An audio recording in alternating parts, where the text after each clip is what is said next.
For me, you help us read the bio. I'll do what? The bio of each speaker. Okay, Their biography. no And it's problem. always better when the girl. So maybe for the girls, I might read their bio. So Just two. we are now streaming live on YouTube, so we can start. Okay. Good evening, everyone. My Good name is evening, Afolabi everybody. Adomale. My name is Fumi Pada, We meet, okay, aka Fumi Joseph. also known as Fumi Joseph. Okay. I'd like to welcome you all to the first Bmjs Alumni Day Conference. And because of what's happening, we know we have to do this virtual. If not, we have been in a place jiving together. So we'd like to welcome you to this Alumni Day Conference, and we'll be having several panel sessions today, as well as a couple of icebreaker games.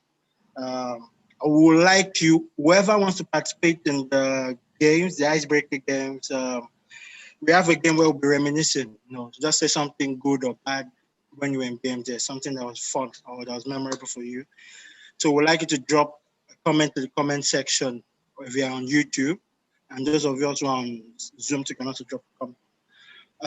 There'll be a treasure hunt and also trivia questions.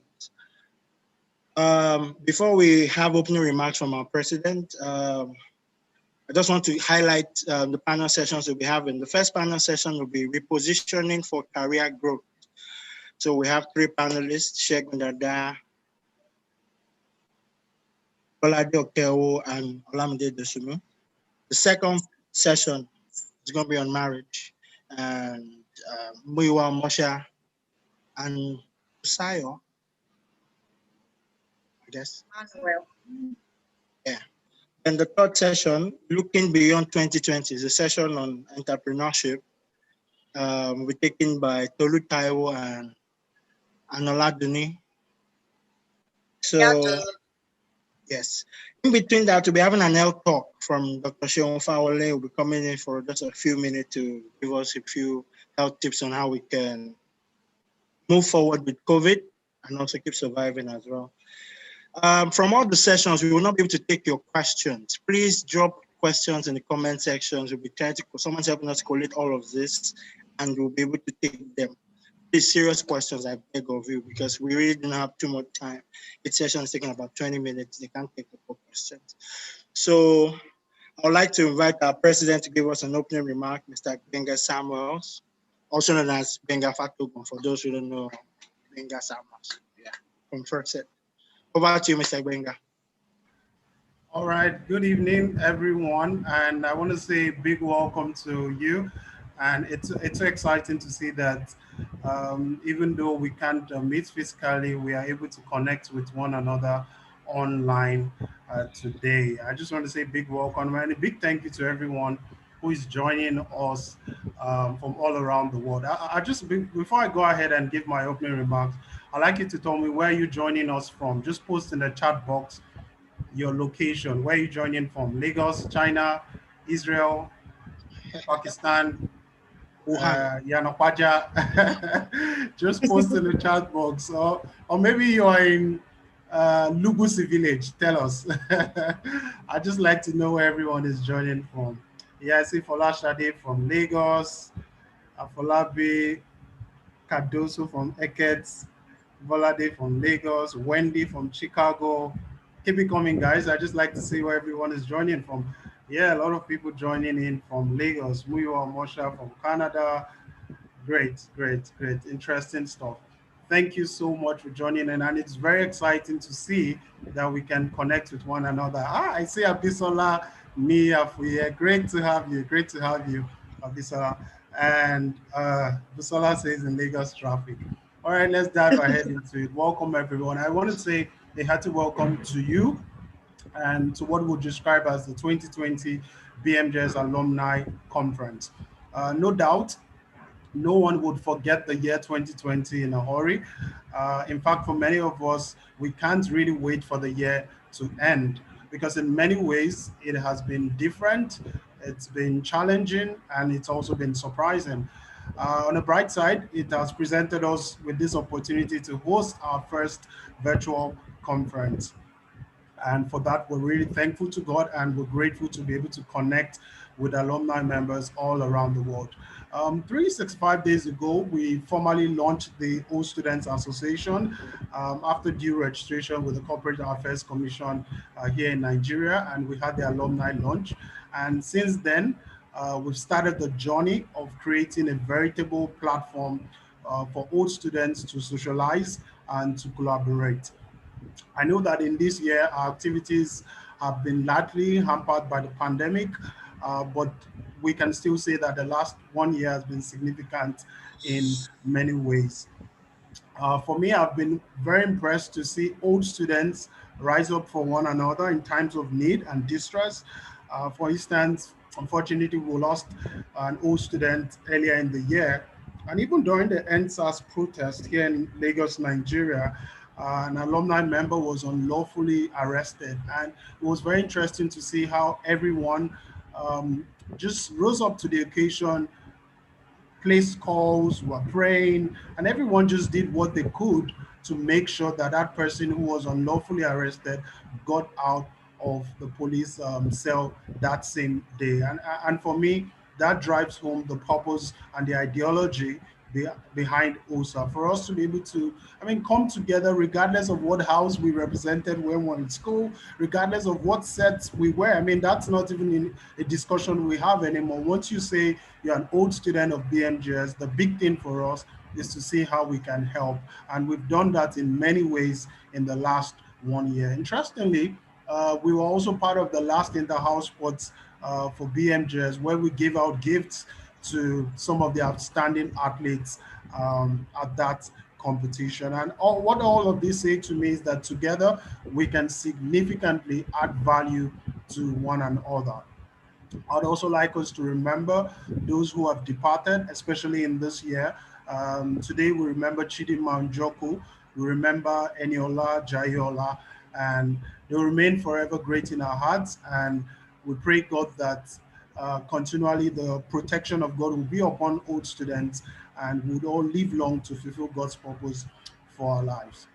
Our focus at this year's conference is looking beyond 2020, looking beyond this year that has brought to us great challenges, looking beyond the challenges and positioning ourselves to excel in the years ahead. I'm really happy and excited that in this year's conference, all our speakers are alumni members. I mean, when we sat down to plan this conference, we just set it as a goal and a target for ourselves. And we said, you know what? We're not going to invite anyone outside the BMJ sector. In any case, we don't even have the money to spend on any external speaker.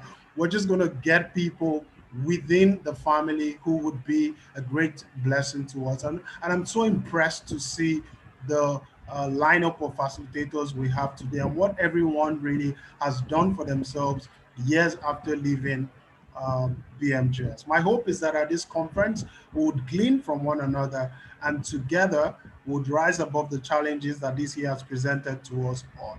Once again, I welcome you all. I want to say big thank you for joining us, and I hope you enjoy your time here at the conference. A big note is that this conference is being streamed on YouTube. It will be there long after the conference has ended, and many people can watch it long after we've had this live session today. Thank you once again for joining. A big thank you to the planning team, the OSA executive team. A big thank you to all our facilitators, and I wish you a great time online. Thank you. Thank you very much for the opening.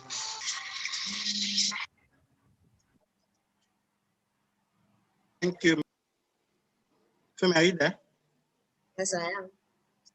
Okay. Thank you, Mr. President. Great words and amazing words from our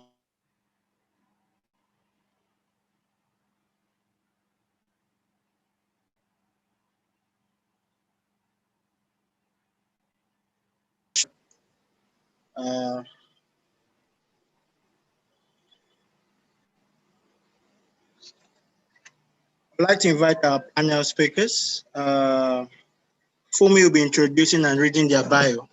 So for the first session, we'll be talking about repositioning for career growth. And we have Shegun Dada, Olade Okeo and Olamide Dosumo as our speakers. So Fumi will be reading their bio so you can better understand where they're coming from and how they'll be able to deal with this topic. Over to you, Fumi. All right, good afternoon, everybody, once again. So our first panelist would be Bolade Okeowo. Bolade Okeowo is a barrister turned investment banker with corporate finance and private equity experience across Asia, Africa, and the Middle East. Most recently, Bolade worked with the mergers and acquisition teams at Standard Chartered, advising on over $400 million of completed transactions. He currently works in as an investment professional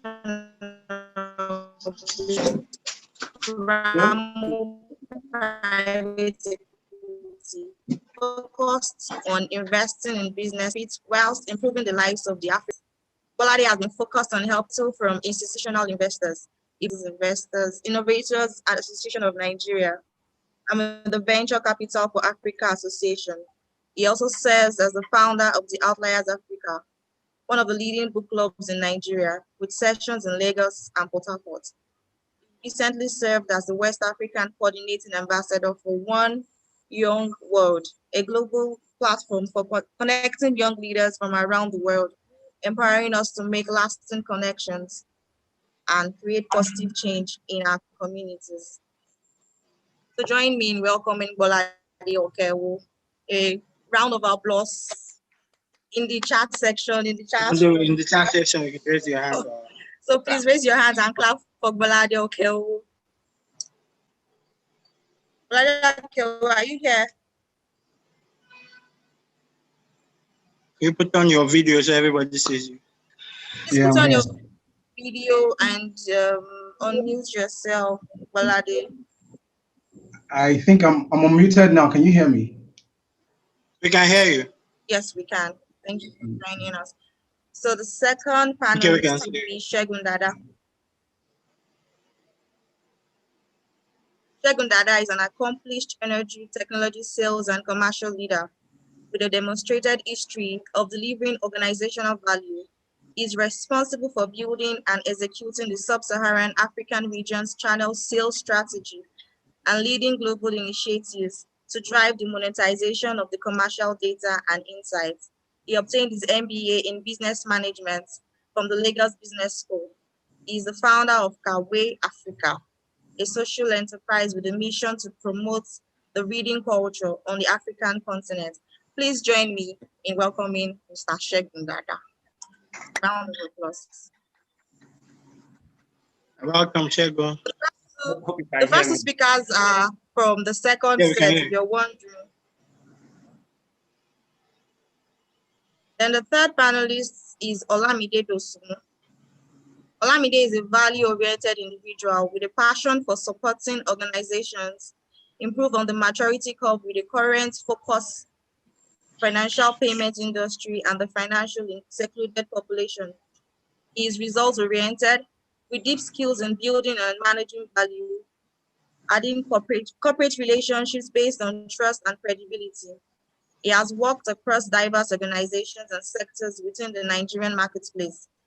His core skills cut across strategy development, technology advisory, and project management. His career has taken him from supporting the federal government in achieving his strategic ambitions on the Millennium Development Goal in 2010 at Intel Corp, to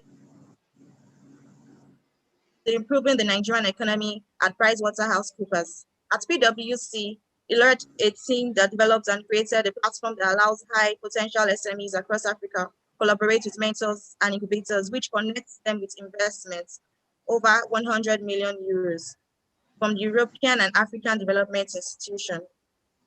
At present, he supports the CBN, corporate banks, and fintechs in deepening financial payments across Nigeria and Africa as part of the overall strategy in ushering the new digital economy in Africa.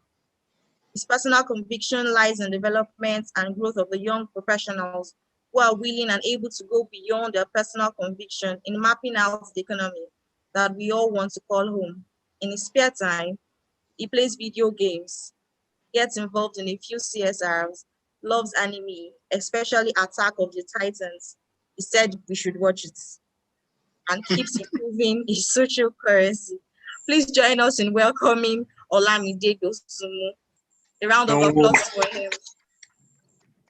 Please clap for him in the chat room. So Olamide, please unmute yourself. Yes, Thank you for joining us. Good afternoon. Good afternoon. Good afternoon. I'm You're sorry I'm welcome. in the car. Yes, Lagos traffic. Yes, Olamide is joining us from Lagos traffic. Okay.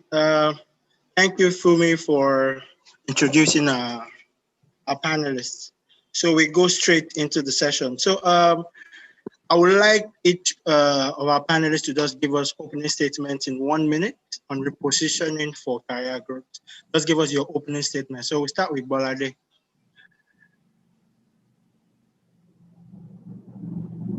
So, okay. Hi, good afternoon, good morning, good evening, everyone, depending on what part of the continent or what part of the world that you're in. I'm going to keep it short. I think these things, they tend to be more impactful when it's actually just Q&A. So in terms of positioning for career growth, I have 5 tips that I'll just sort of, headline, and then we can sort of flesh it out when we get into question and answer. So the 5 tips are listed thus: visualize specifically, research and discover, skill up, do the dirty work, and finally, have fun. So in terms of visualize specifically, what I mean is, let's take, for example, you want to be in investment banking.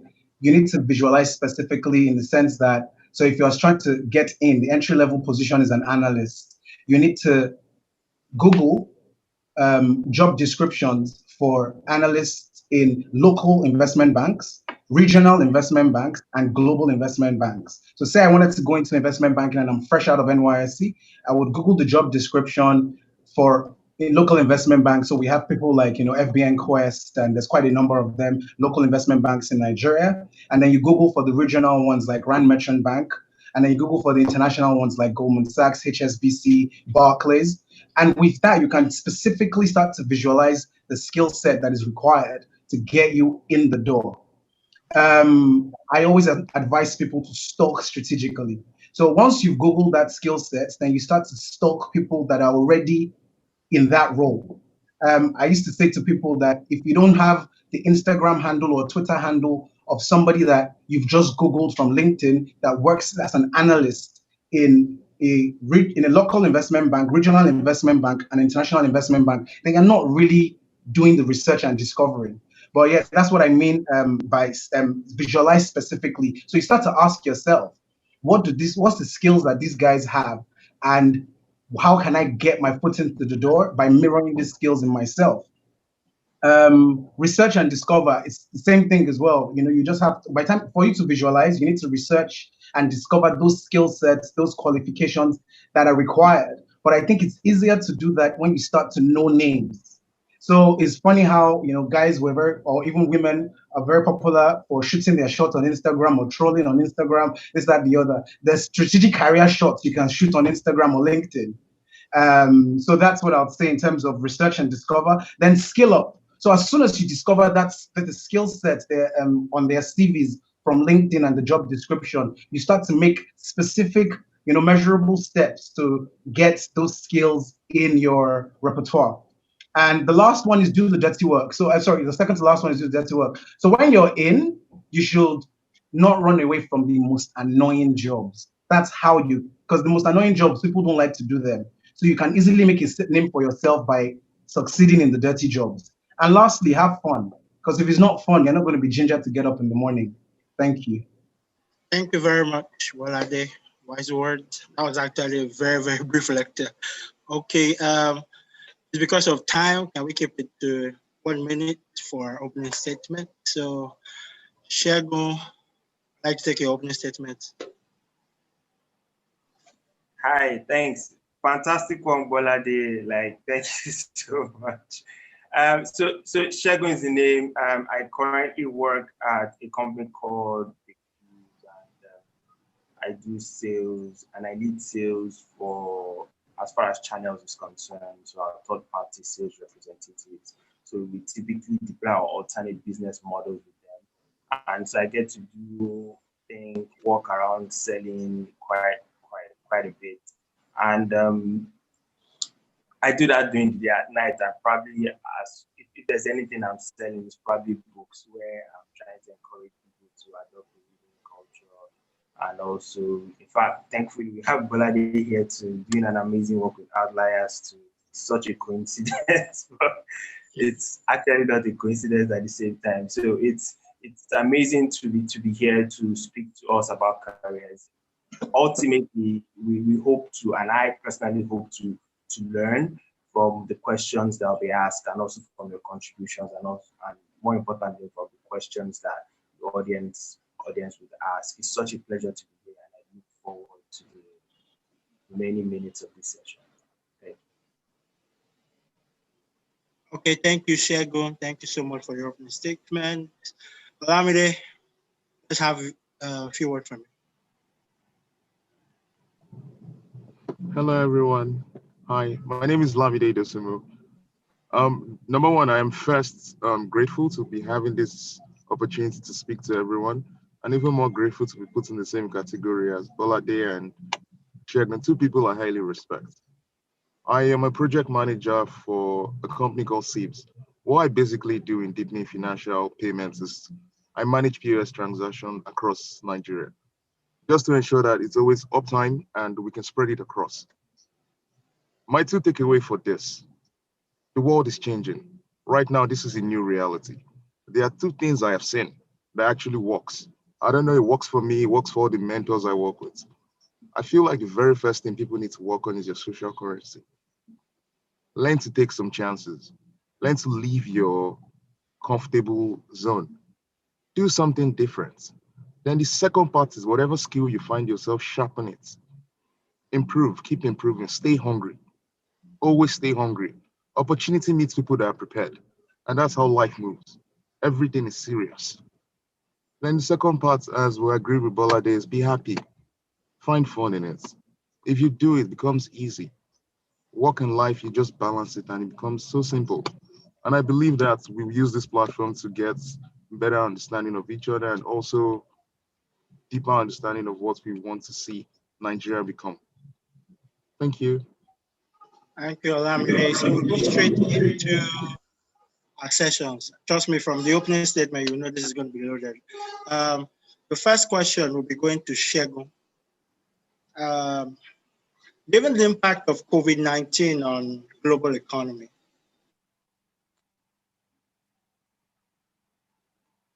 and imagine we best position ourselves for career growth. How can people strategize? How can people align? Shegun. Okay, thank you very much. And an interesting question. COVID-19 actually taught us a few things, and it's one of the big lessons is that nothing is compulsory, right? You don't have to go to the office. And who would have thought a time will come where you actually be tired of staying in the house and working from home and really just want to get to the office. Reverse will have been the case in typically sane times. And what does this, what impact does this bring to for? Is the fact that your work, you have to reevaluate the kind of value that you bring to the business or to where you work, the kind of value your career brings. And you see these things typically when they say, so for instance, like the government offices say level 1 to 5, don't come to the office. And then a certain level at the office. And those guys will practically stay like 7, 8, 9, 10 months. And the office doesn't stop functioning, things are going smoothly, and yet they are not working. They now want to ask yourself, am I really and there was something that really trended, essential staff. There was something about essential staff back in the day. So you want to ask yourself, am I really an essential staff? So it's a question of value. What value are you bringing to the place of work? And these are the questions COVID has put before us. If not for anything, are you essential to the running of the business? So those are the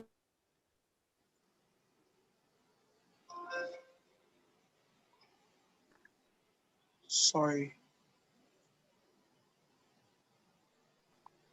Okay, good. Can you hear me now? You can hear you.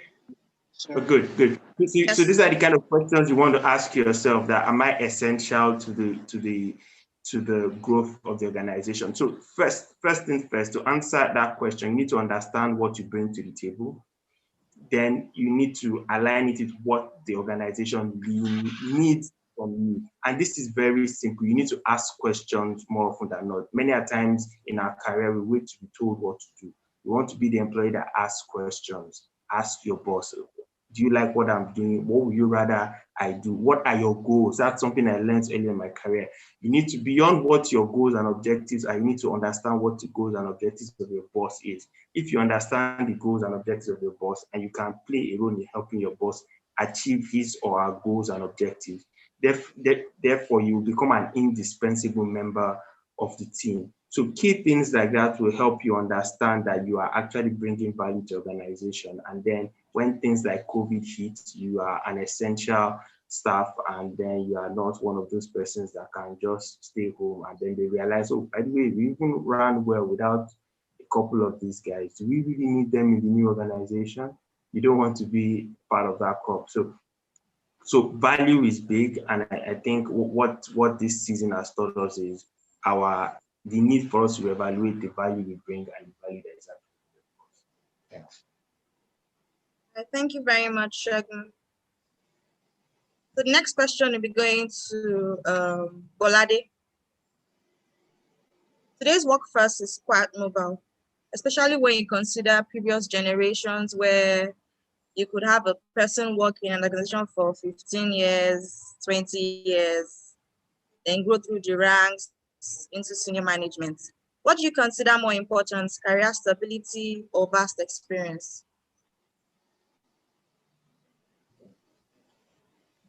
Well, I did there. Yes, Okay. thank you. Thank you. I'm here. Thank you. This question, so just to be sure I'm understanding the question. So what's more important, having like a broad experience or being in a stable, sort of consistent place? Is that correct? Yes, being in a place like career stability, you work with Kuramo Capitals, right? So you choose to stay there for the length of your work days or your career years. I see. Or Okay. Thank you. For me, what I would say is that it all depends on what stage in your career that you're in. And the stage in your career doesn't have anything to do with your age. I know people who have left a certain career as doctors, and then they switched to join private equity firms, and they started from the bottom up. But because of their experience, they were able to move quickly. So age is nothing to do with what part of the career ladder you're in. But if you look at yourself in the mirror, you can easily tell where in the career ladder that you're in for that chosen career. So I'll take myself for an example. By the way, the answer to this question is that there's no right or wrong answer. It all depends on what you want for yourself. So I like to work from the end in mind. So I have a challenge that me and my dad always we joke about it, but it's literally what has governed the decisions I've made in my career. And the question he asked me was like, Bolade, how old do you think you would be before you would be called to be on the board of a publicly listed financial institution? I said to him at the time, 45. But recently, another mentor of mine said I'm joking. That why can't I do it by 40? So I'm now asking myself, what are the moves I need to make? What are the relationships I need to build? What are the conquests I need to have on my resume to make me worthy of being considered? You can't apply for board position. If I want to be on the board of GT Bank, I can't apply. They have to call me. So I need to start asking myself those questions. So we now fast forward back to today that I'm 33 and I have 7 years left. Those are the kind of That's the destination. So I need to ask myself specific questions on what I need to get there. Again, remember I said stalk strategically. So I've gone on Instagram, I've gone on LinkedIn, and everything is in front of us on social media. So I know people who are on the board of Access Bank, GT Bank. The youngest director in GT Bank, was a former head of energy. I can't remember his name now, but he's less than 45. So it's possible. And he didn't even school abroad. He's worked only in GT Bank since NYSC. So I just use that to gauge myself and ask myself, okay, so he has done XYZ, he has done XYZ. But basically, the most important question for that was, what is the quantum and the value of problems you can solve? Usually, your pay grade is usually about 1% of the quantum of problems you solve in a year. So if I want to earn $200,000, somebody please do the math. I need to solve problems that can add to the bottom line of the organization that I'm working for, north of at least, you know, at least $200 million. Obviously, that's like almost impossible for one man. And that's why you are in teams. I would say this, that somebody said to me when I was still trying to get into Standard Chartered in 2013. He said, fortunate is a man that finds a job that his aspirations align with his company's aspiration or his boss's aspiration. But even more blessed is a man that finds a job that aligns with his aspiration, but also finds a wife and a best friend that their aspirations are also in line. Because at that point, then iron starts to sharpen iron. And I'm sure you've heard the story of how eagles, an eagle that was born, like that fell off the cliff and started walking with chickens, never knew he could fly until you change that, until you change, where you are. So go. By the way, I digress. Sorry, I digress a lot. I need to go back. So yeah, so what I would say in terms of, should you get different career experience? You can't answer that question by looking at just 2020. You need to ask yourself, where do I want to be when I'm 40? How much do I want to have? What kind of life do I want to live? At 40, how old are my kids going to be? Do I want somebody to tell me I can't go to my son's inter-house sports because I have to be in a meeting and I have to start giving, performance reports to my bank manager? Whatever it is. But if you know that when your son is 10 years old, you want to be there playing football with him, you start to make those decisions today. And that will guide you in the decisions you make with your career. But what I would also say is that try not to move because of money. Money is a good thing, definitely solves a lot of problems. But don't let money be the primary reason why you want another job. And just to tell you for free, your salary is most likely not going to get you the house in Banana Island or that Maserati you want. It's literally your side business. And that comes with relationships. Thank you. Thank you so much, Balade. Well, somebody just wrote there, if you were in church, you have started, speak on, Pastor. It was hard. Okay, the third question goes to Olamide. So what are the skills or competences that would distinguish a career person today?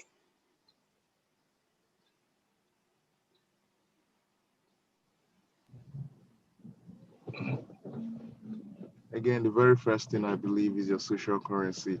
I hope you can all hear me. Your social currency is very vital in everything you do. Olamide, try to speak a little bit louder so we hear you. Okay, can you hear me? Can you hear me? Yeah, we can hear you. Yeah. Yes. I feel like in this current economy, the thing that differentiates you from every other person is your level of social currency first. If you're not in some conversations, you are left out of a lot of things. And number two, because of the industry I'm focused in, the digital space, you need to get inclined with technology. Whatever you're doing, look for something technology enables to support it. To be very honest, pandemic was very good for my organization, which is very sad. It took us to targets we did not even plan for. We had to change our strategy 4 times in the space of 6 months because we kept on hitting every number that we thought was impossible. We had more transactions on POS during this pandemic than any time in the history of Nigeria, which is abnormal. But again, with AI and RPA, we did some analytics to understand why. So again, social currency is very important because you need to understand 2 things. How you communicate is different from perceived and intended message. What you think you're saying is different from how people receive it, right? If you want something, you need to speak up. I've been very lucky to be shielded in every organization I've been. I had a coach in Intel. I had a coach at PwC. Right now, I'm at CIBS, I have a coach. And the people I call my coach are my managers. My direct managers have formal and informal conversations with me. They teach me and put me up. and things like this improve you. You learn to speak up. If you want something done, get it done, do it. Then also, I was going to say something like what Bolade said. Please never focus on money. Money should never be the focus. At PwC, I had a period where I don't know, I hit ignition. I didn't move for 3 years. My work was fantastic. Everything was good. What I didn't understand then was that apart from the work, there are other things that I expected, it's unwritten code. No one tells you what to do, but they expect you to know it. That part I was lacking. The work was so strong because me, I'm result oriented. I always kept on pushing on the work. When I learned it, I just took a leap of faith, went to another company. My career jumped sorry, I'll keep you focused. My career went 4 times up, meaning that if I stayed at comparing where I am to at PwC, I am on my director's level, and that's just what it is. And that came because of 2 things, minus the skill, the social currency, the conversations I can have, the people I can go and meet. I started to look into my network and I found out I had everything I needed. But also, one other thing, please stay hungry. Please stay hungry. One of the easiest things I found out is this: Nigeria is a greenhorn in a lot of things, meaning that in other countries, for example, a lot of skills have plateaued. What tends to happen is they would move inroad into Nigeria. And the digital space is where everything is happening. By next year, what you think the POS is going to be in Nigeria will be completely different. It's done. And if you don't have the skills, when those opportunities come, what happens? You miss out on it. 2 things I always tell people you need: communication, learn it. Learn how to talk. You would always need to improve. Then the other parts, look into something that can digitize whatever you're doing. Find the digital niche. There are a lot of grants being given out. People just don't know. The biggest news to come out of this protest, which was quite sad, was Paystack. In 5 years, think about this. In 5 years, Paystack is bigger than the last 3 banks in Nigeria in terms of asset base. 5 years, with all the government's unfavorable policies. The future is digital. The future is digital. I've been doing digital for 10 years, and I've seen the change in Nigeria. If you're not prepared for it, you'll be left behind, which is quite sad. And that's why I tell people, follow your passion. Also look at the technology trends.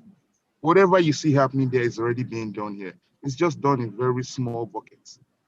And you need to be prepared. If you're not prepared, you'll be left out. Shall I say thank you? That's Thank my you. final statement. Thank you, Alamide. Thank you, Alamide.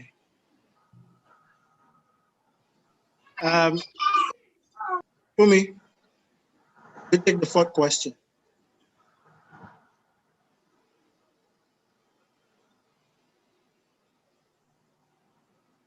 Okay. The 4th question, let's talk about the future of work. The use of artificial intelligence, like Olamide mentioned earlier, and adapting more technology-driven process. What do you think is the future of work? Shegun, you work in a more global aspect. So what do you think is the future of work? So the future of work is many things, right? And it changes by the day. The future of work is social, right?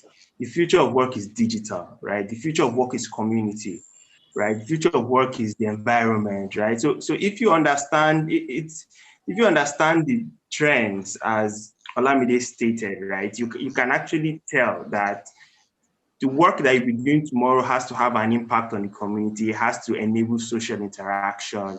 The work you are doing tomorrow has to be technologically driven.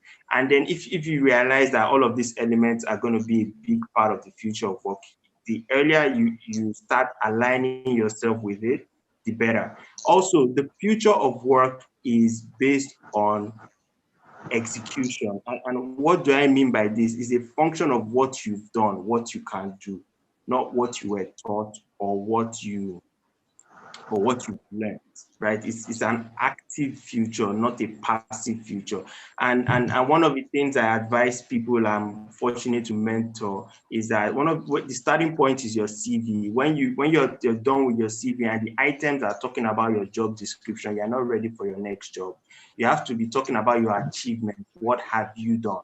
Even before you get your first job, the important thing would be the fact that you led an organization in school, you did this, you did that. Not that, oh, you've studied Microsoft Word. I mean, like that's not, it's the future of work is active. What are you doing now for your community? What are you doing now in your social circles? What are you doing now with regards to technology? Your next job and your next great job will probably be via a referral, and it's somebody that saw you doing something at church, saw you doing something in the community, saw you doing something online. So the future of work is active. You have to start doing something now. So gone are the days of, oh, I don't have a job, that's why I'm doing nothing, right? You can actually go out there and be doing something. Just find something to do, volunteer, just be active. And in those conversations, in those interactions, you definitely get busy, and then opportunities will present themselves. So the future of work is active, pretty much. Thank you very much, Ego. Gentlemen, we have to wrap up the session. So if we can do 30 seconds, I would appreciate it. But I think I would say we do 1 minute each, wrapping up with this question in mind.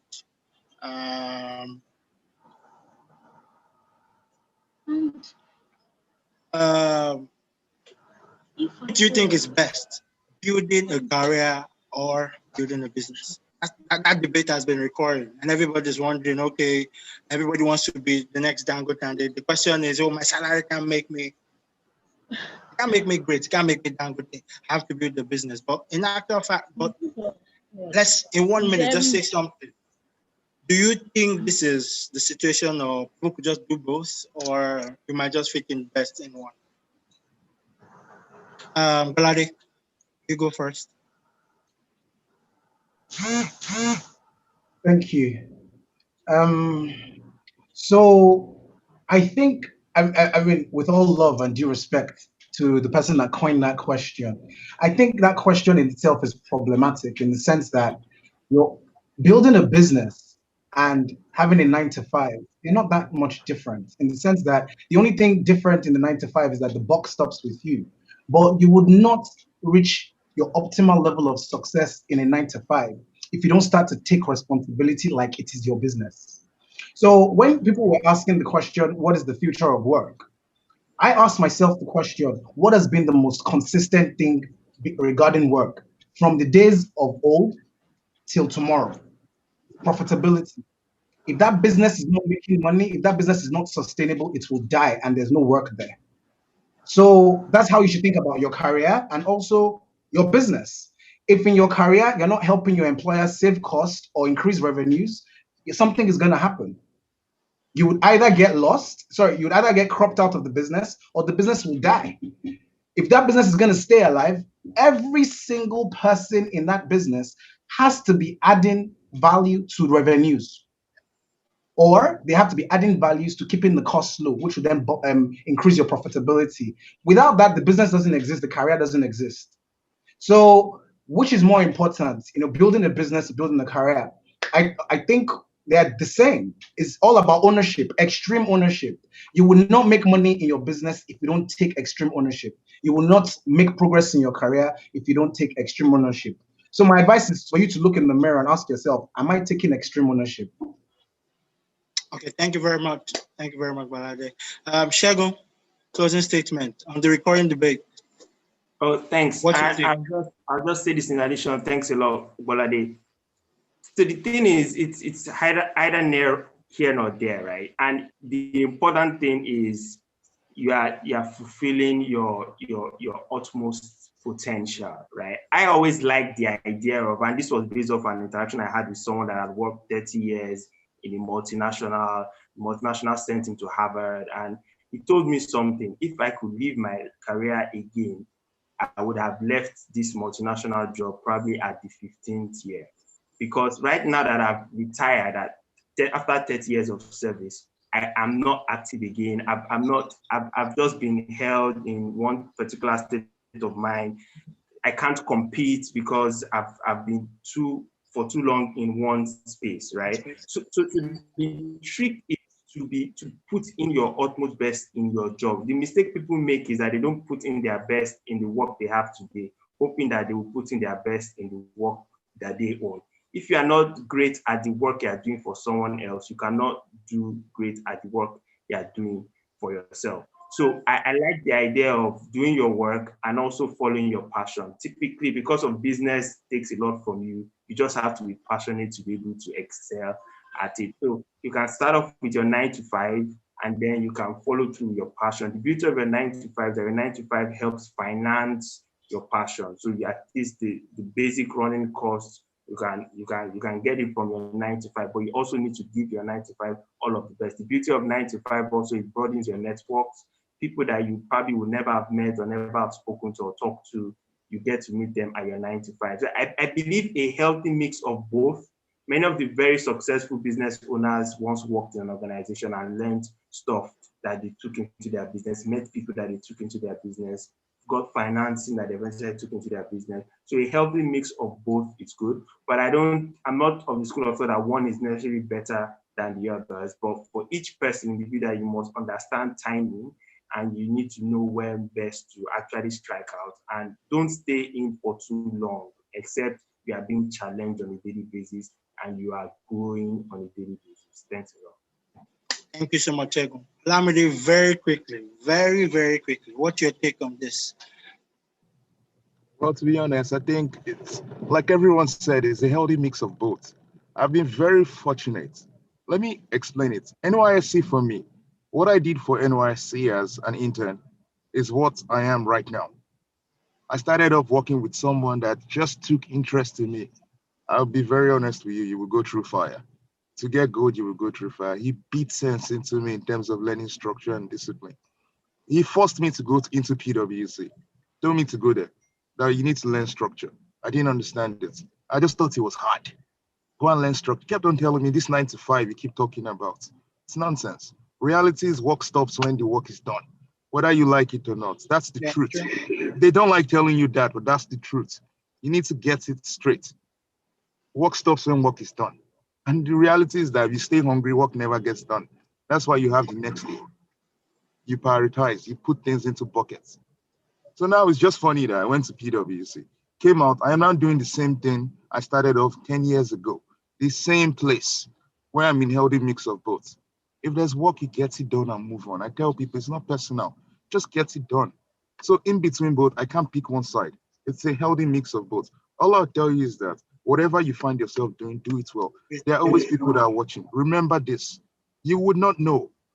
All my jobs has always been referral. Every single one has been referral. Let me tell you how funny it is. The client I work for offered me a job 4 years ago. The MD offered me a job 4 years ago. The one of the EDs was in a conversation in a room with me 2 months before I got this job.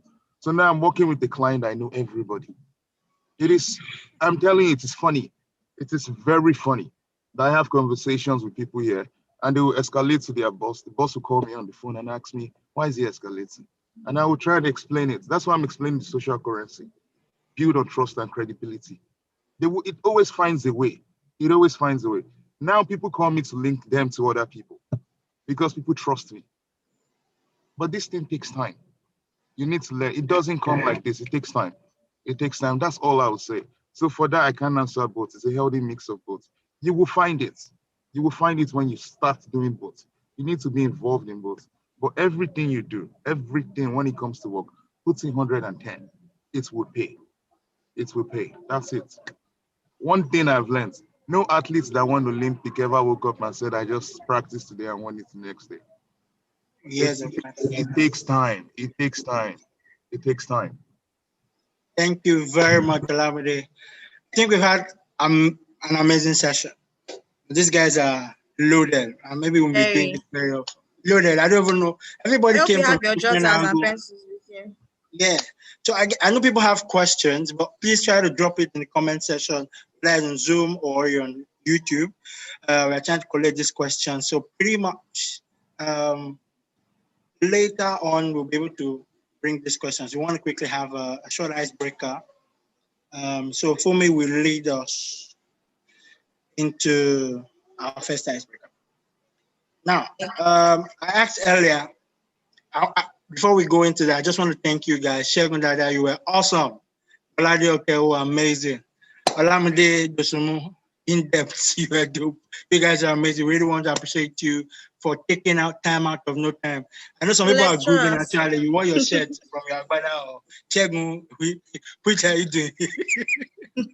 Please, at the back of you, is it COVID palliative that is behind or something? Okay, we're moving to the next section. Thank you guys. No bookstore had any books missing, unfortunately, during the Are you whole sure? raid. I thought they looted Glendora. I thought I heard Glendora was I didn't looted. hear about it, so we need Yeah. people to. Maybe we should come loot your library then. No, Maybe. please come. We need more people reading. We need more people reading. Okay, drop your address in the comment section. Okay.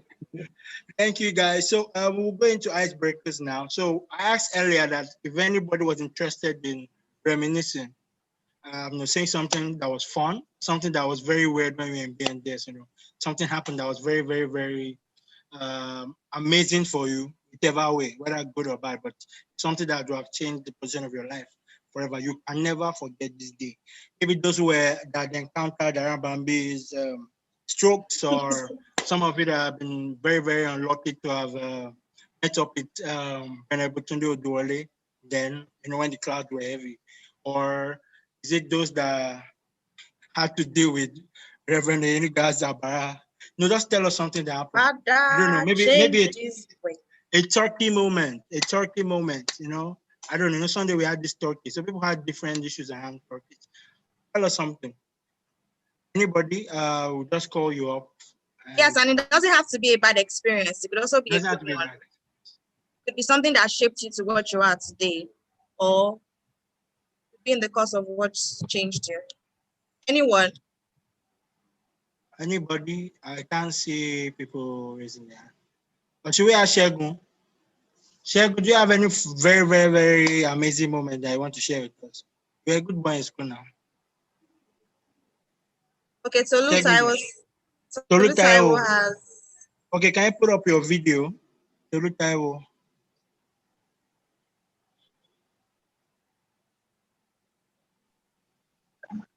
Hello. Hi, Tolu. Hi. Okay. I think Bmjs shaped me to be able to keep the time. Okay. Yeah.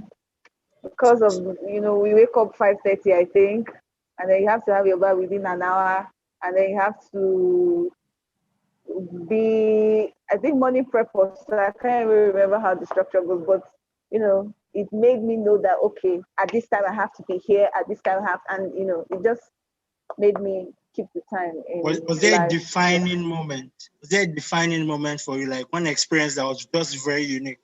Maybe you had to bath with 1 cup of water, or you fed water and they stole your water. Not really. I know I've stolen like a bucket or two, but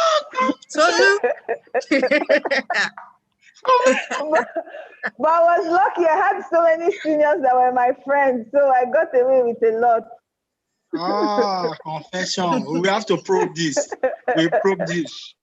Okay, thank you so much to anybody. I'm hearing somebody say morning fellowship by 5:30 a.m. Somebody's saying bathing with cold water in Amata. Yeah, that was crazy. that was crazy as well. Those smoke coming out of your body. Somebody say you got to queue for water, actually race for water. Yes. Olamide says I still wake up at 5:30. Fantastic. All right. Okay. Let's go into, we have these trivia questions. We are thinking to pick 4 people who could, or let's open it up to people. You could just answer, but the quickest person, once we call you, put up your video so you can answer the question. Okay. Yes, it might be difficult for you to put up your video, so you can just type whichever comes in first. Type, okay, the fastest finger first, right? Yes, so you have something, a tiny gift for whoever gets. For whoever wins, a small gift we give to them. Yes. Okay, who knows at least a name of one of the talk shop attendants between? Let's just keep it open. Just one talk shop attendant. One talk shop attendant, Bmjs, just name. These people are vexing, 2 people have already talked. The first person was who is OO? OO said Evelyn. Evelyn. Oh, which set are you from? Because we have some people that in 2013 said we did not meet Evelyn. No. So, No, we met answer. Evelyn. We met Evelyn. Okay, I know of Mrs. Oki was always in talk shop a lot of times when we were there. So I think, sorry, please, could you type in your full name so that? Yes. Type in your full name. Okay, second question. Fastest finger Second first. question. In 6 seconds, mention 5 things you will find in a typical locker in the hostel. 5 things.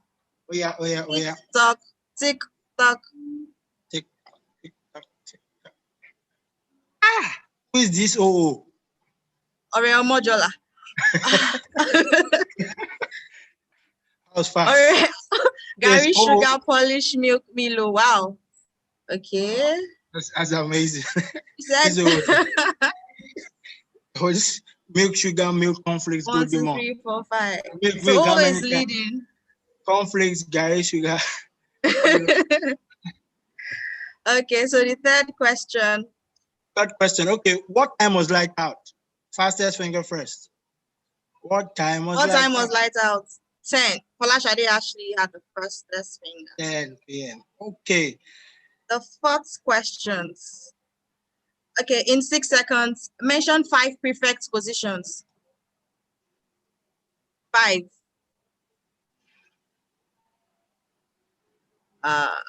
Social food.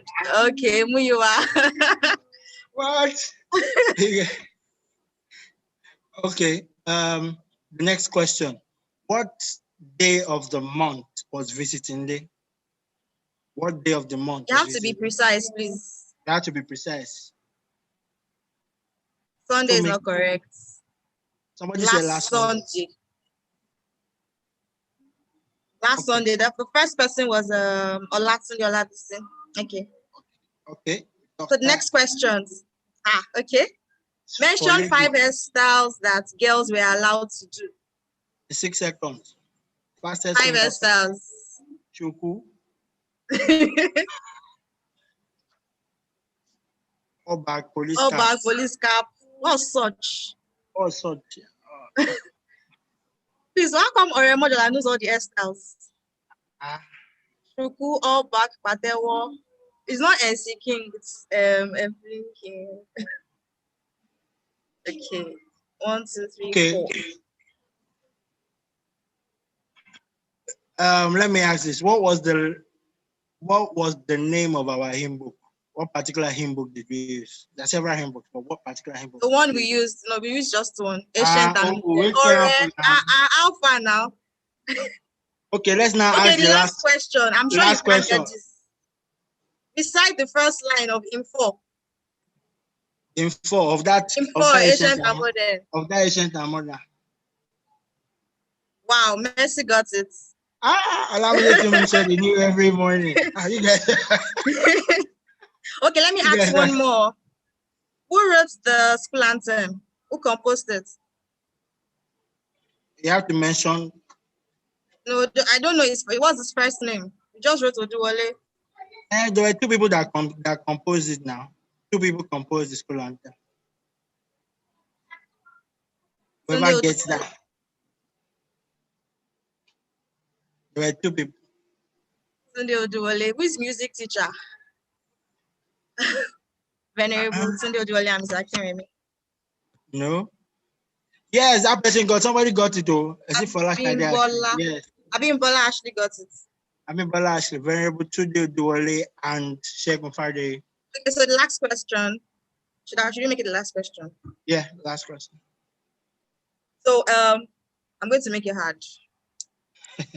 Because I don't want the right to get it. Okay, so who was the first patron of Owl's House and Bailey House, respectively?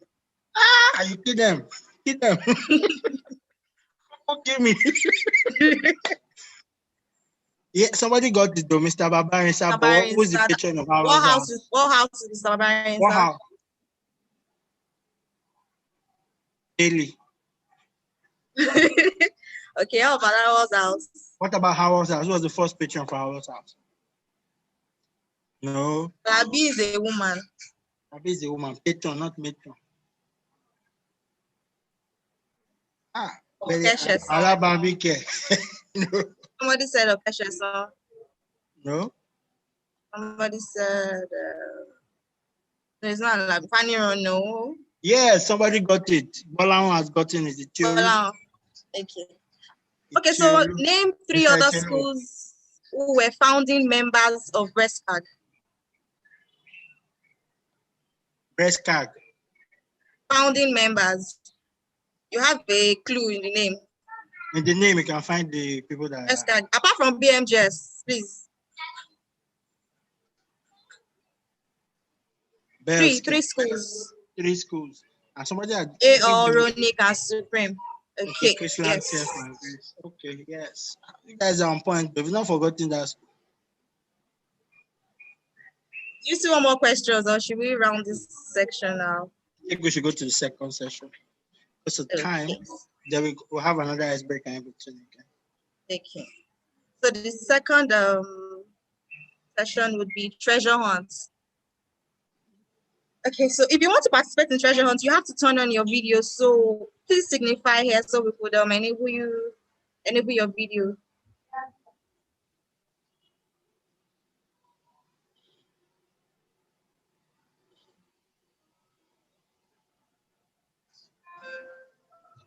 I don't see anybody. Nobody. Anybody who's following up with YouTube? Bimbo Ashley. Do you have people on YouTube who are sending stuff? Does anyone wants to do that? Okay, I think for me, let's move to the next panel session, and maybe after that we might come back for treasure hunt. All right then. So thank you very much. Over to you to take this one for me. Okay. So the next panel session is going to be on marriage. Who's excited? And a lot of people have been waiting for this session. So quickly, we're going to introduce our speakers. We have Muyiwa Omosha. Please, can we clap for him in the drop your applause, please. Drop your applause in the comment section. Okay. So Muyiwa Omosha is a husband and a father who has been called to represent Jesus in a new way to our generation. He and his wife steward the online platform Before Marriage 21. So you can look them up on YouTube, where they help single Christians become the right people for marriage by showing them what marriage looks like when done God's way. He also works in the banking and technology sector, helping businesses deploy their information architecture in the cloud. He's a proud alumni of Bmjs, where the foundation and seeds of transformation were sown, helping him become the man he is today. Join us in welcoming Muyiwa Omosha. Somebody said Muyiwa Beckham Omosha. Wow.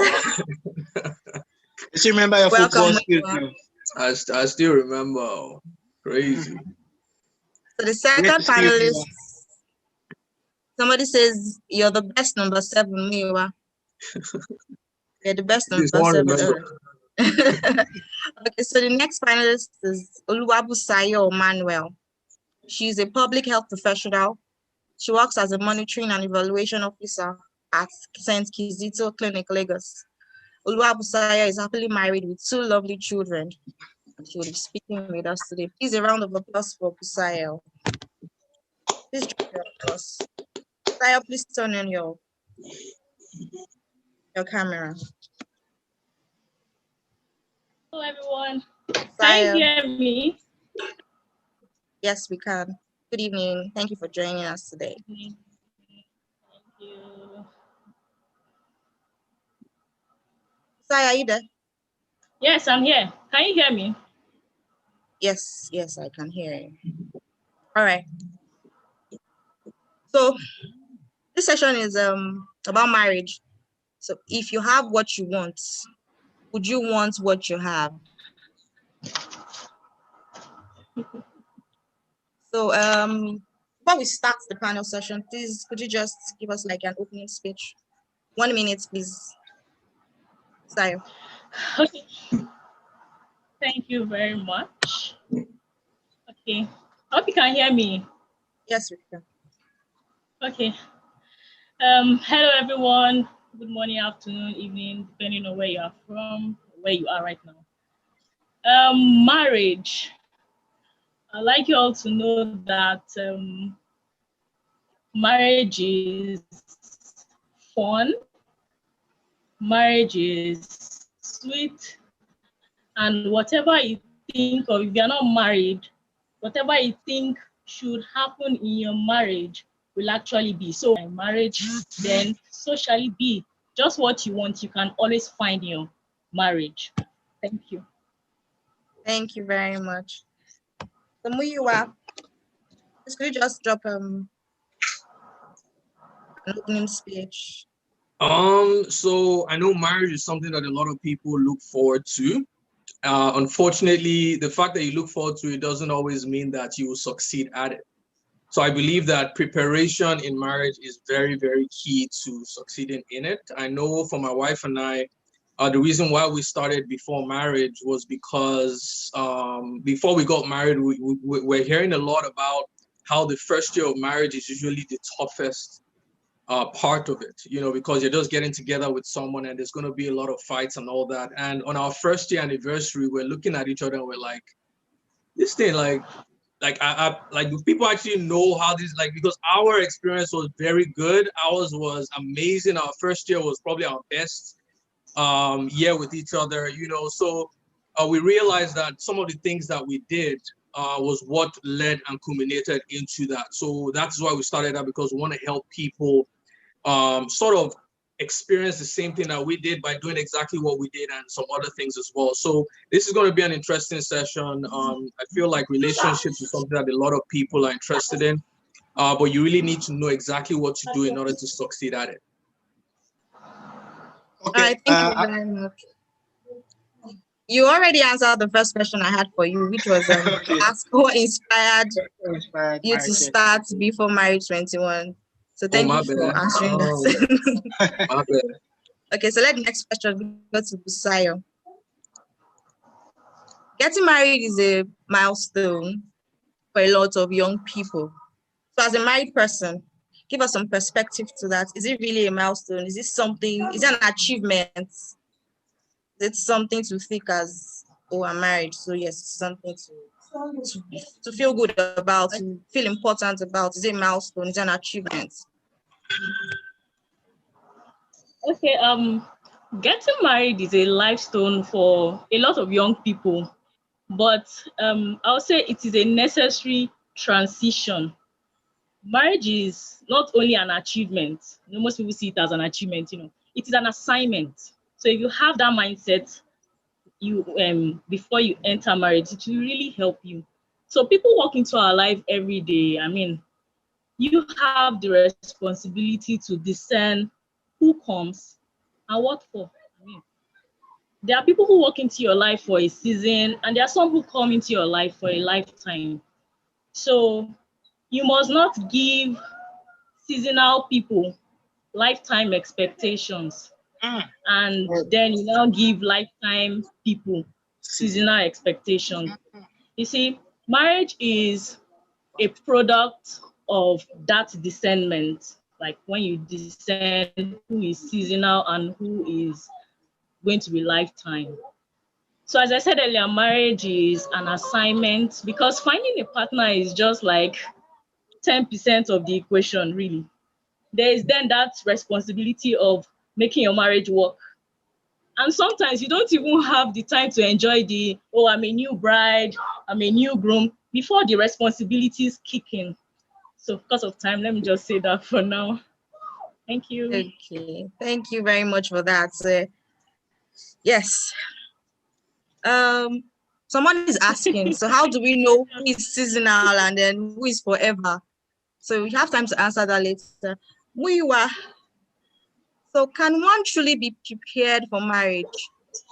we hear of there's a saying that has been going on in our generation now that only the women are prepared for marriage, like they are groomed for it from childhood to teenagehood and all. So can one truly be prepared for marriage? And that it's funny you asked that question because my wife and I are actually going to create a video on that today. So that's actually funny that you asked that question. Okay, so and I feel like as women, because to be honest, I feel like only women are interested in actually preparing for marriage. Men just feel like they know it all, but I also feel like women are also in that driving seat to change the narrative because we give birth to children. We should be able to prepare our men for marriage the same way we prepare our women for marriage as well. But can one truly be prepared? I believe it's either here nor there because it's kind of like I want to become a surgeon, right? I can prepare by going to medical school, by doing internship and apprenticeship, but until I practice the craft, I don't become a master at it. So you can prepare for marriage, but it's not going to fully prepare you for what you're going to expect in there. And for me, one thing I like to teach people is your habits. Preparation for marriage is all about your habits. What are you doing consistently every single day? I take ladies through a program, the C Journal program, where we help you build the right habits for marriage because marriage is the product of two relationships, right?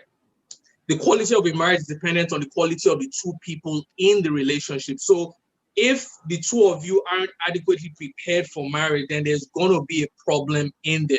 So some of the habits that I teach them is all about reading. I know in the chat earlier, someone was saying, I've been trying to read books. By the time we saw Shegun's library, like we got scared because I'm like, people are like, I've been trying to read books for 6 months. I haven't finished one. But it's all about being consistent. If you can't do 10 pages a day, can you do 1 page every day?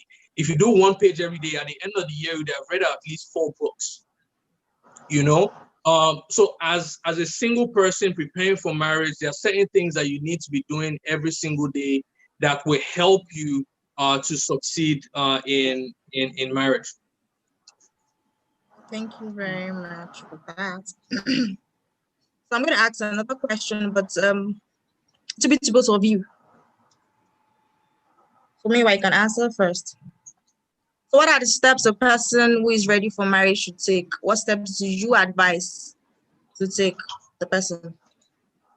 The steps, firstly, you have, and this is, I was going to answer this question earlier when Afolabi asked about what Bmjs has done for us, because the day I gave my life to Christ, it was Bmjs that came to my mind, funny enough, because Mr. Oyenuga, after one night vigil one day, he called me and he's like, when he called people to come for anointing and was putting oil on their head. And for me, I was a good boy in school, I was a really good boy.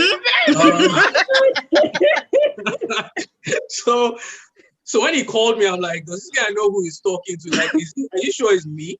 But he called me and he's like, during the prayer, when I was anointing people, God opened the eyes of a junior and he saw one angel pointing at you and he said, I'm going to use you. And in my mind, I was like, this man, like you said, you're a pastor, but it looks like you've been drinking. I don't know who's revealing this thing to you. But it's funny because 10 years later, I came back to school because I was going to do my NYSC. And I came with Toby Martins. And the first person that I saw was Mr. Oyenuga. And the first thing he told me, he didn't even say, hi, how are you? How have you been? He just said, Omosha, are you serving God now? And I guess the way I responded to him, it looked like, he said, you can't escape it. You are going to serve God, and just walked off. And it's funny because I think later on that year, or maybe almost 2 years later, I was in church and I heard a message, my life got changed. And the message that came to my mind, I saw Mr. Oyenuga in my head. And it just reminded me of what. So Bmjs for me will always have that special place in my heart because, like I said in my bio, it was really the foundation of my transformation. Sorry, what was the question again? can you be prepared for? What are the steps a person who is ready for marriage should take? Exactly. So for me, I told that story because that was my spiritual foundation. And I believe that for anyone who really wants to succeed in marriage, God has to be at the center. You need direction from God. And I usually say this because in marriage, you're always going to have your ups and downs, you know? And for most people, when they go through those situations, they always feel like they've made a mistake. But before you get married, you really need to know that you've heard from God concerning your spouse so that when those times come, you know that this is just a season. It's not a mistake. We have to walk through this. Because this is why a lot of relationships are failing today, because you know they get into some trouble and they're like, you know what, I made a mistake. Maybe I need to start again, or I don't love her anymore. Let me go and find another relationship elsewhere, and then they start having affairs and stuff like that. But when you know that you've heard from God, and that was what helped me as well, because when I started my relationship with God, one night he woke me up. I don't know, at 3 a.m. I just woke up. Something woke me up. I can't explain it, but something woke me up, and I just heard a voice saying, "Pray, pray, pray." And in my mind, I'm like, I don't want to pray. I want to sleep. You know, I have work tomorrow. But I got up because I couldn't go back to bed, and I started praying. And then the voice said, "Pray for your wife." And in my mind, I'm like, I don't even have a girlfriend yet. So why am I praying for your wife? And this is where what Bolade said earlier, start with the end in mind. As a single person, you need to know what the end is so that you can start preparing. So when I was still single, God was preparing me. He said, pray for your wife, because that is where you're going to end up. You know, you shouldn't start praying for your husband when you have the husband. You need to start preparing for marriage before you get into it. You know, and if you've listened to some of my videos on YouTube, I always wanted to get married to a Spanish mamacita. You know, she had to be Oyibo. She had to come from, you know, have this, you know, this what's the word? Oriental kind of spec. But God was like, you know, what you want is blocking me from showing you what you need. And as soon as I heard that, I knew that wasn't my mind. That wasn't me thinking. It was God definitely talking to me at that moment. I'm like, you know what, God, I always wanted to keep Kardashian, but give me what I need, please. And then he showed me my wife. You know, so if I'm going to answer that question, I'll just say you need to prepare for your husband or wife before you actually get them. And, you know, like I said, I do a seed journal program where we help you prepare. So one of those things that we do is you need to confess and you need to plant the seeds that you want to see. You know, in the Bible, I believe it's in Mark 4, it talks about how the kingdom of God works like a farmer sowing seeds. You know, and he said this parable is a foundational parable. If you don't understand this parable, how will you understand other parables? Which means this foundation is key to helping us understand how the kingdom of God works. You know, so we need to be able to sow the right seeds, because what is happening a lot in the relationship field today is that people are harvesting seeds that other people have sown. You have created a garden that isn't going to produce good fruit, and somebody that hasn't been intentional about their dating life or about who they want to get married will end up reaping the harvest of someone else's seeds. You know, so if we're going to go through the biblical route, we need to be able to sow seeds based on the word of God for what we want to see in the future. And that includes confessions, praying consistently, and reading books and preparing for marriage. Like my wife and I believe one of the things that we're enjoying today is because when we eventually started dating, you know, we started listening to marriage seminars together. We started listening to videos on YouTube. And I feel like a lot of us, we have all the resources that we have in this life, but we're not fully using them. YouTube has millions of videos on marriage. You shouldn't be having problems with relationships today because the solutions are already there. We're not just accessing them. We're not just leveraging upon the technologies that we have to actually utilize those resources. Sorry, I've gone on for too long. Let me just stop here. Yes, Sorry. you have. Well, we enjoyed it. Thank you very much for that. So, Busai, I'll just ask you the last question. Okay. Yeah, because of our time. Please, let's make it very short, like in 2 minutes or less. So we have read several stories of marriages going south. Are there danger signs one should spot while dating? Also, what are the signs that you're dating someone who you should not marry? So basically just let us know the danger signs to look for and when to just put a stop to it. Okay, there's a lot to say, but let me just give the basics. For ladies, no man can be a good groom to you if he's not first a bride of Christ. He can't lead you if he doesn't submit to someone else who is greater than him. So you shouldn't negotiate on faith, the fear of God, and honor. So I'll say danger signs can be, does he honor God? No. Danger. Does he honor your spirit, soul, and body? If it's no, then danger. When my husband asked me out, one of the things he said was, I will honor your spirit, soul, and body.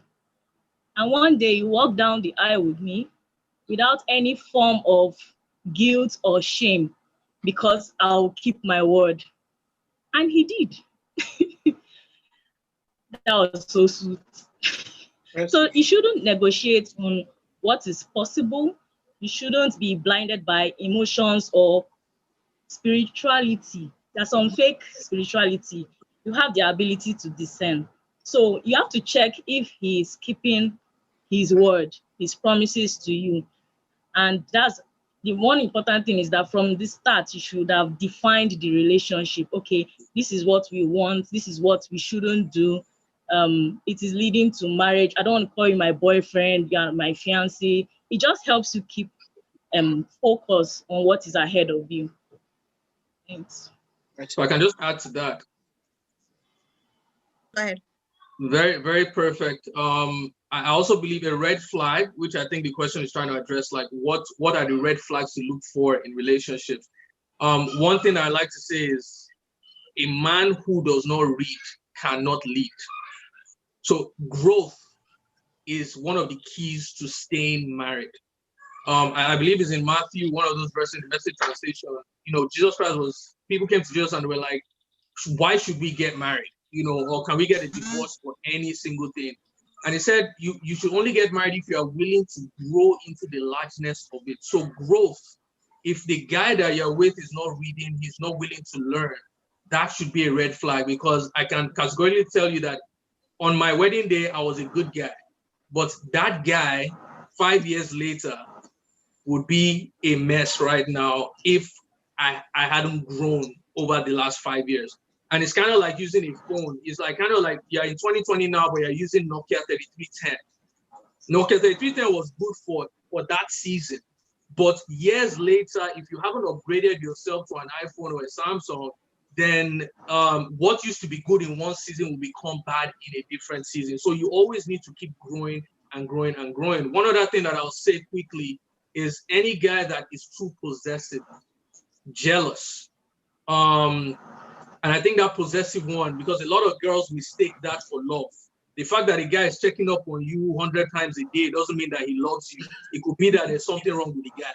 You know, it could be that he's bored, and maybe this COVID has actually helped us to see those kind of guys where they're not secure in themselves. And a possessive guy eventually is what leads to domestic abuse, because there is something fundamentally wrong with that person. If he feels like he needs you around every single time, he's checking up on you, who are you with, how many friends are you with, blah, blah, blah, this is a red flag that, you know, this, because if that is how he is during dating, then can you imagine being married to this person for a long time?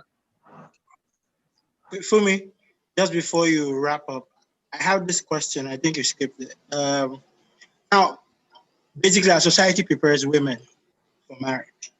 Who prepares the guy? And how would that narrative change going forward?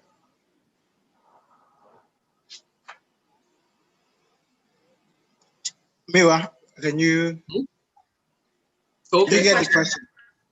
Yeah, and I think I already alluded to that earlier. I think we need more male mentors, to be honest, because the big problem with marriages today, I don't think, is women.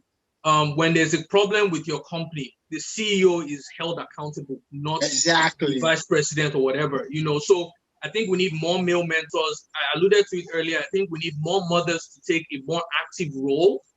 And to be honest, women they hold the key to this thing, because what's the word? Men like competition. When we make things too easy for men, they become too relaxed. And that's why I always say preparation is very key. You know, who you decide to get married to is very, very important, because now you have to think of your children. Will this guy that I'm dating, will my child see him as a role model? Will he see him as someone who he can represent and who he can model to his own family? You know, so to answer your question, I think we need more male role models. People, I mean, for me, I know what it is to be a man. My marriage is fantastic. I help, and to be honest, I feel like our parents or maybe their generation didn't really leave us a good example. To be honest, if they knew better, they would do better. You know, they probably didn't have good role models as well, because now that we're in the information age and we have access to more resources and know what the right thing is to do, then we can take responsibility. Like Bolade said, extreme ownership. Everybody takes extreme ownership when it comes to business and when it comes to their businesses. But what about your relationships? What about your marriage? You also need to take extreme ownership with your relationships as well.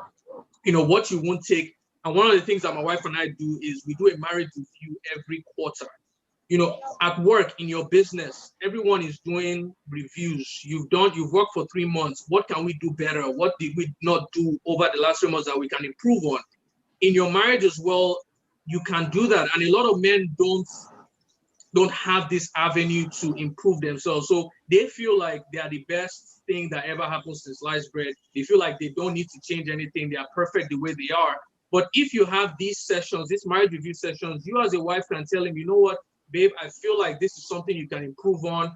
I feel like this is something that you're weak at. We can improve on it by doing this and that.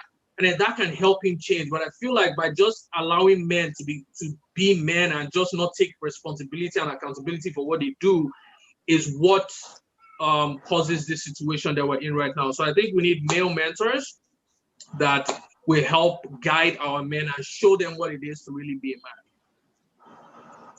I know I'm taking a lot of time. Thank you, it was an amazing session. Don't worry, I think we might need to come back for more virtual seminars on this kind of short breakouts, you know, on these panels we had today, because I think we need more time. We need more time to like really dissect, analyze, and, you know, treat these questions properly. Thank you very much. We're still going to come back for question and answers, but we want to go to the next session. Thank you, Miwa. Thank you so much. Thank you, Busayo. We do appreciate you guys. So we're going into the health talk. We have Dr. Sheon Fawale in the building.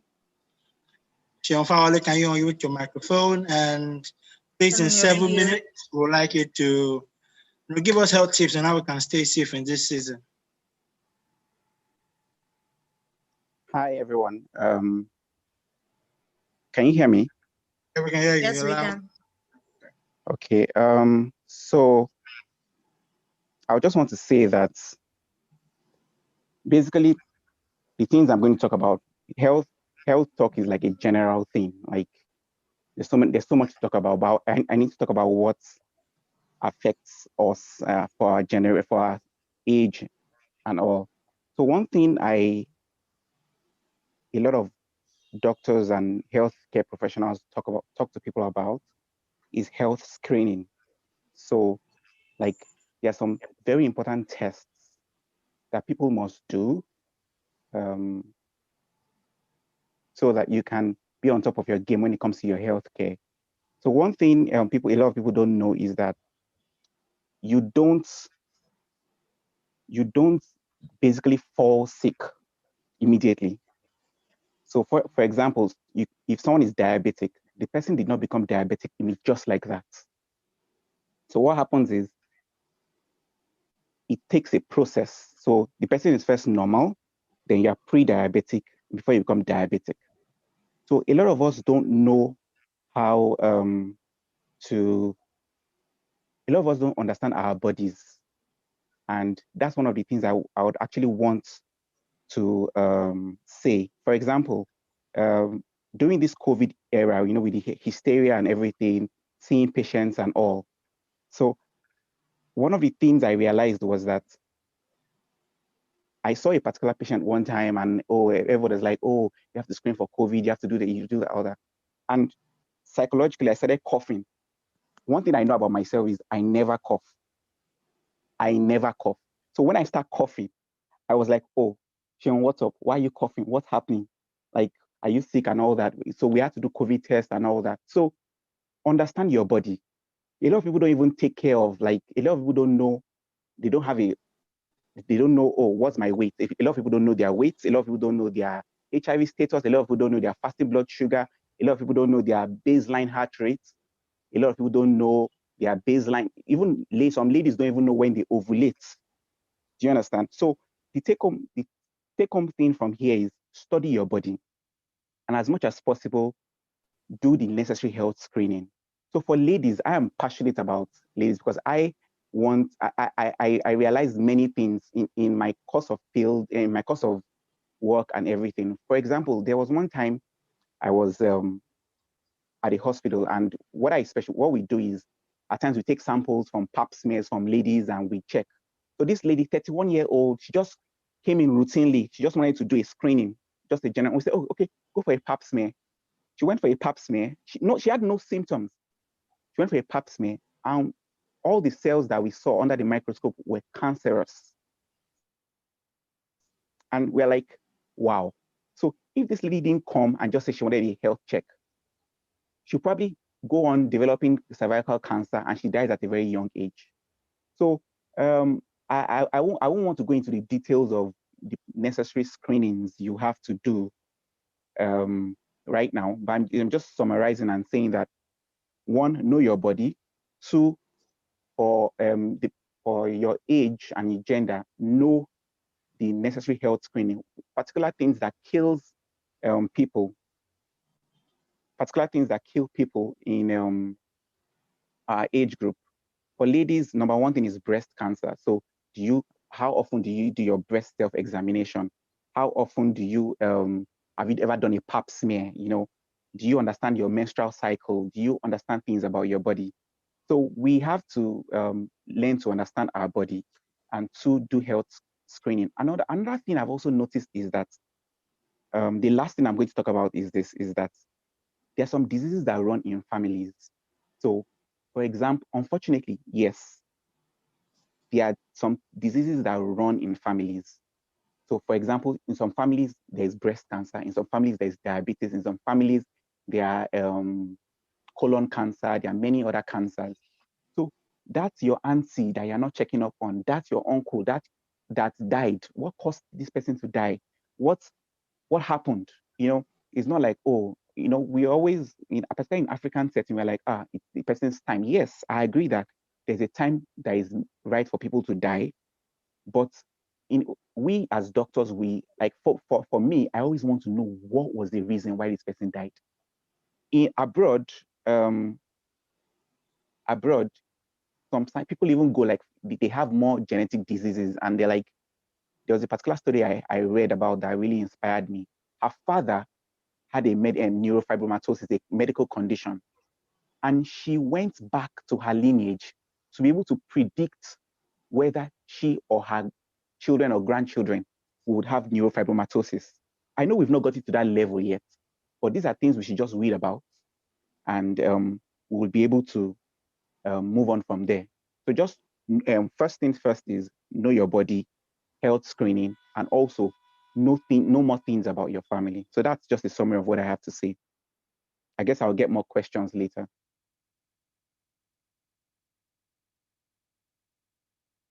Hello. All right, Yeah, thank you very Shil. much. Thank you very much, Shil. We really appreciate your session. I think we have to go to the next panel session because of time, which is the entrepreneurship session. So we have more time. We might be able to kill time and do more games. The next session is looking beyond 2020. So we're going to have Fumi, can you help us with the bio of our panelists?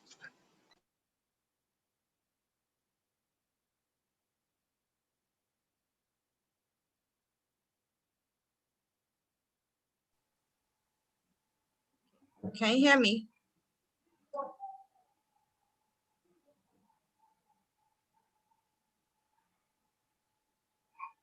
Can you hear me? Yes, we can hear you, Kumi. Go on. Okay. So our next speakers would be Iyaduni Odunaru. I'm sorry if I do not pronounce your name well. I'm sorry. So Iyaduni is the co-founder and creative director of GB Lagos Arts and Fashion brand. She's a graduate of Babcock University, where she studied international law and diplomacy, and later went to Joyce Ababio College of Creative Designs in Ghana, where she went to pursue a career in fashion.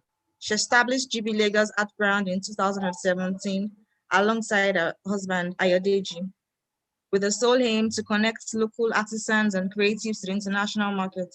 She has successfully hosted and exhibited in several exhibitions in Nigeria and Africa at large, the most recent being the Heart for Everyone exhibition, Independence Edition, which held at the Palm Shopping Mall, Victoria Island, Lagos. She enjoys traveling, creating business-related ideas, making money, eating, and sleeping. Please welcome Iyaduni. Please jam your hands together and show it. Iyaduni, please unmute yourself and turn on your video.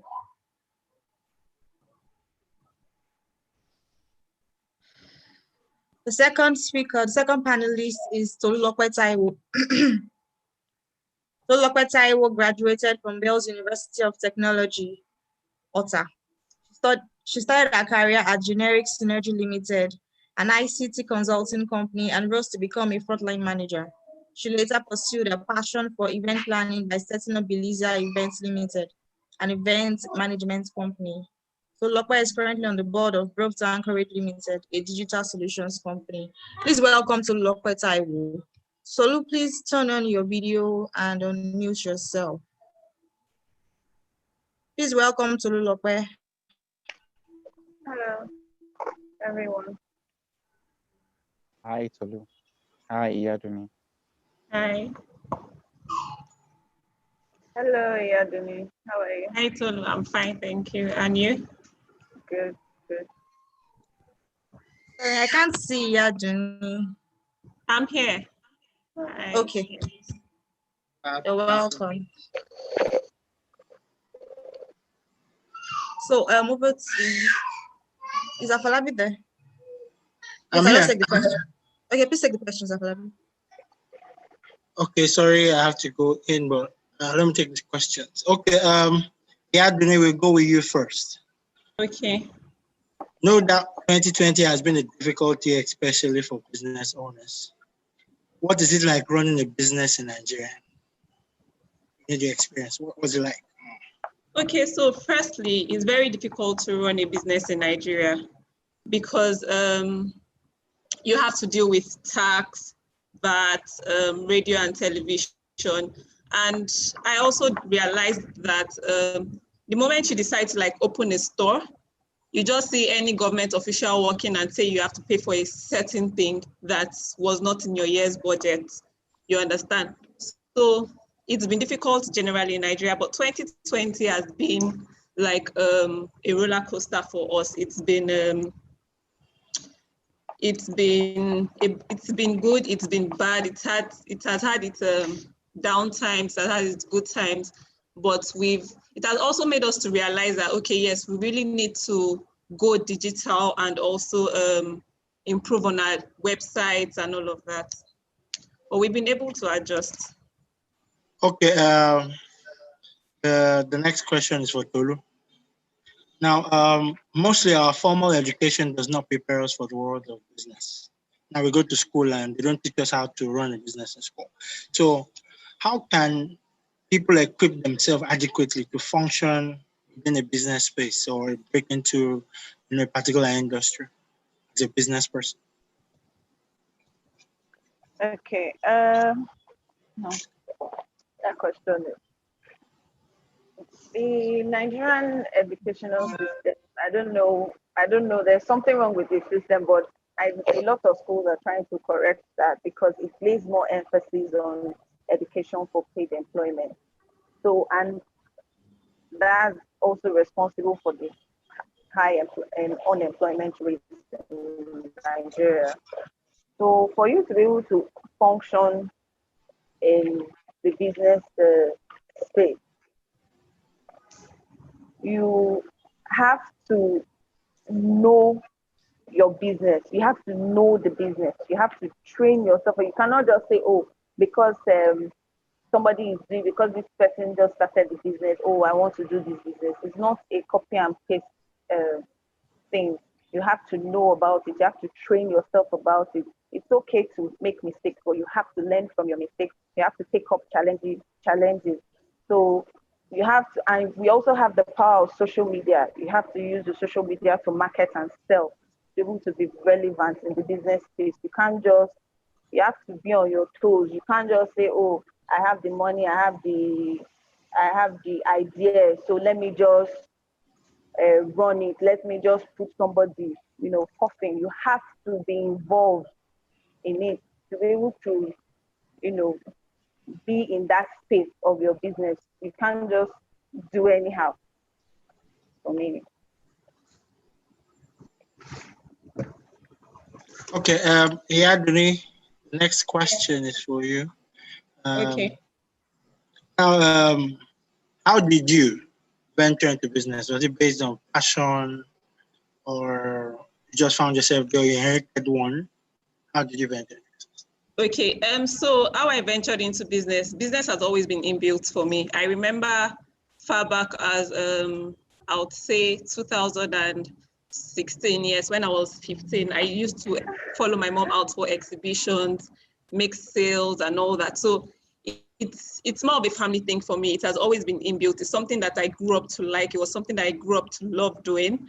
So when I used to help her do sales and all of that, I've now realized that, okay, in 2017, she used to pay her staff and she never paid me.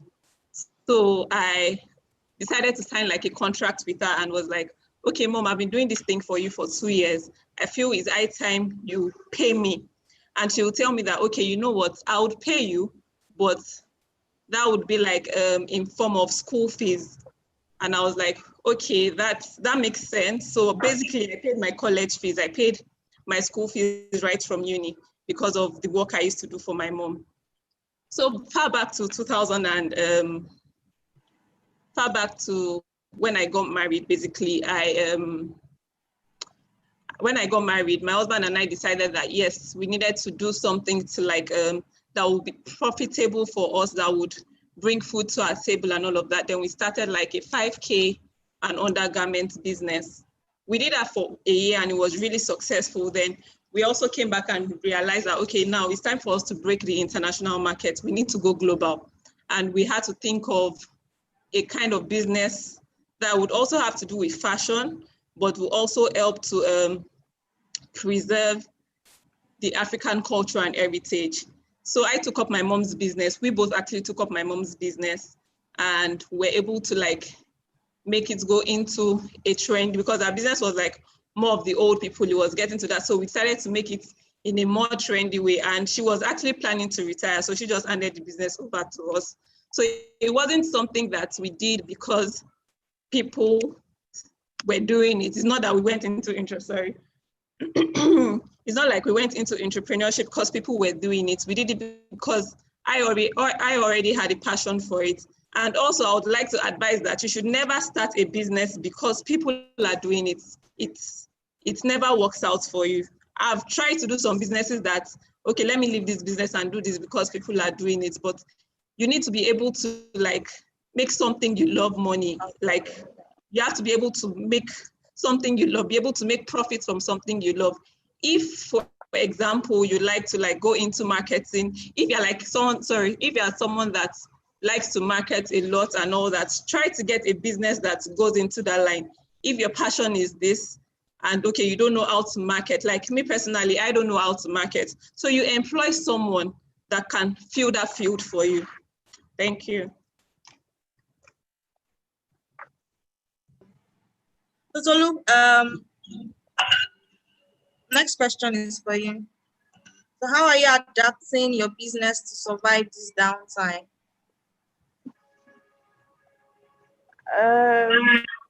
You know, you are an planning of event, yes, yes, you're an event planner, right and now. no, go ahead. Okay. In my event planning business, thank God things are opening up a bit, but right now it's more of re-strategizing, knowing what to do next, thinking of how we can, even with what's going on, how we can expand and how we can survive through this time. Because most people are not even using event centers anymore. They are using their compound and their sitting room. So now is how to turn that space to look like an event space for whatever they want to use it for. So for me, it is more of re-strategizing on the business model to be able to, survive in case there is any form of whatever pandemic and all of that. And these few months have been a shock for me. As a business owner, you feel overwhelmed and you start to think of a lot of things. You start to think if you are actually doing the right thing because there is a pandemic and everything is, shutting down. So I used social media as my own tool in surviving, trying to advertise, trying to, see what, I can come up with it, because really I've never experienced, I don't think in my lifetime, someone will tell me that there'll be a situation where everything will practically shut down, as in shut down. But thankfully, it's not all my businesses that shut down during this COVID-19. So the profit I make from other businesses I was able to use that to, float the business, take care of my team, and make everybody all right, pending the time we go fully back into work. So yeah. Thank you. So you strategize. Yeah, Denise, the same question goes to you. So how have you been able to adapt your business to survive this downtime? Like I said earlier, we've been able to go more digital than doing more physical business.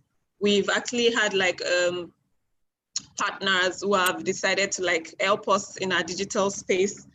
So basically the world is going digital. So anyone who is an entrepreneur now, depending on the kind of business you actually do, I feel like it's high time you take the technology that is coming ahead of you. And your target markets currently, they will definitely grow to an older, they will definitely get older rather. So everybody from our generation is learning already knows how to use the internet space. Younger generations know how to use the internet space, except your market is for the elderly, which majority of them also know how to use the internet space. So our business has been able to survive being digital.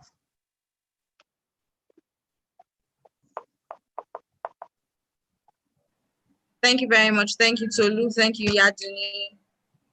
Thank you so very much for honoring us on our invitation. So time for questions and answers. I know some questions have dropped in the course of this session and earlier sessions. So I'm going to ask the questions that I have here for any of the panelists to answer. So this was asked during the panel session on marriage. How can you identify someone who pretends? So Busayo and Muyiwa, please could you help us with that?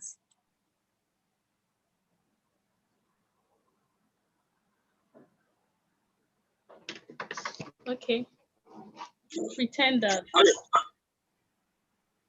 Should I go? Yes, please. Sure. Should I go? Yes, Busayo. Okay, so for pretenders, you need to listen very attentively to what they say. And of course, you must pray.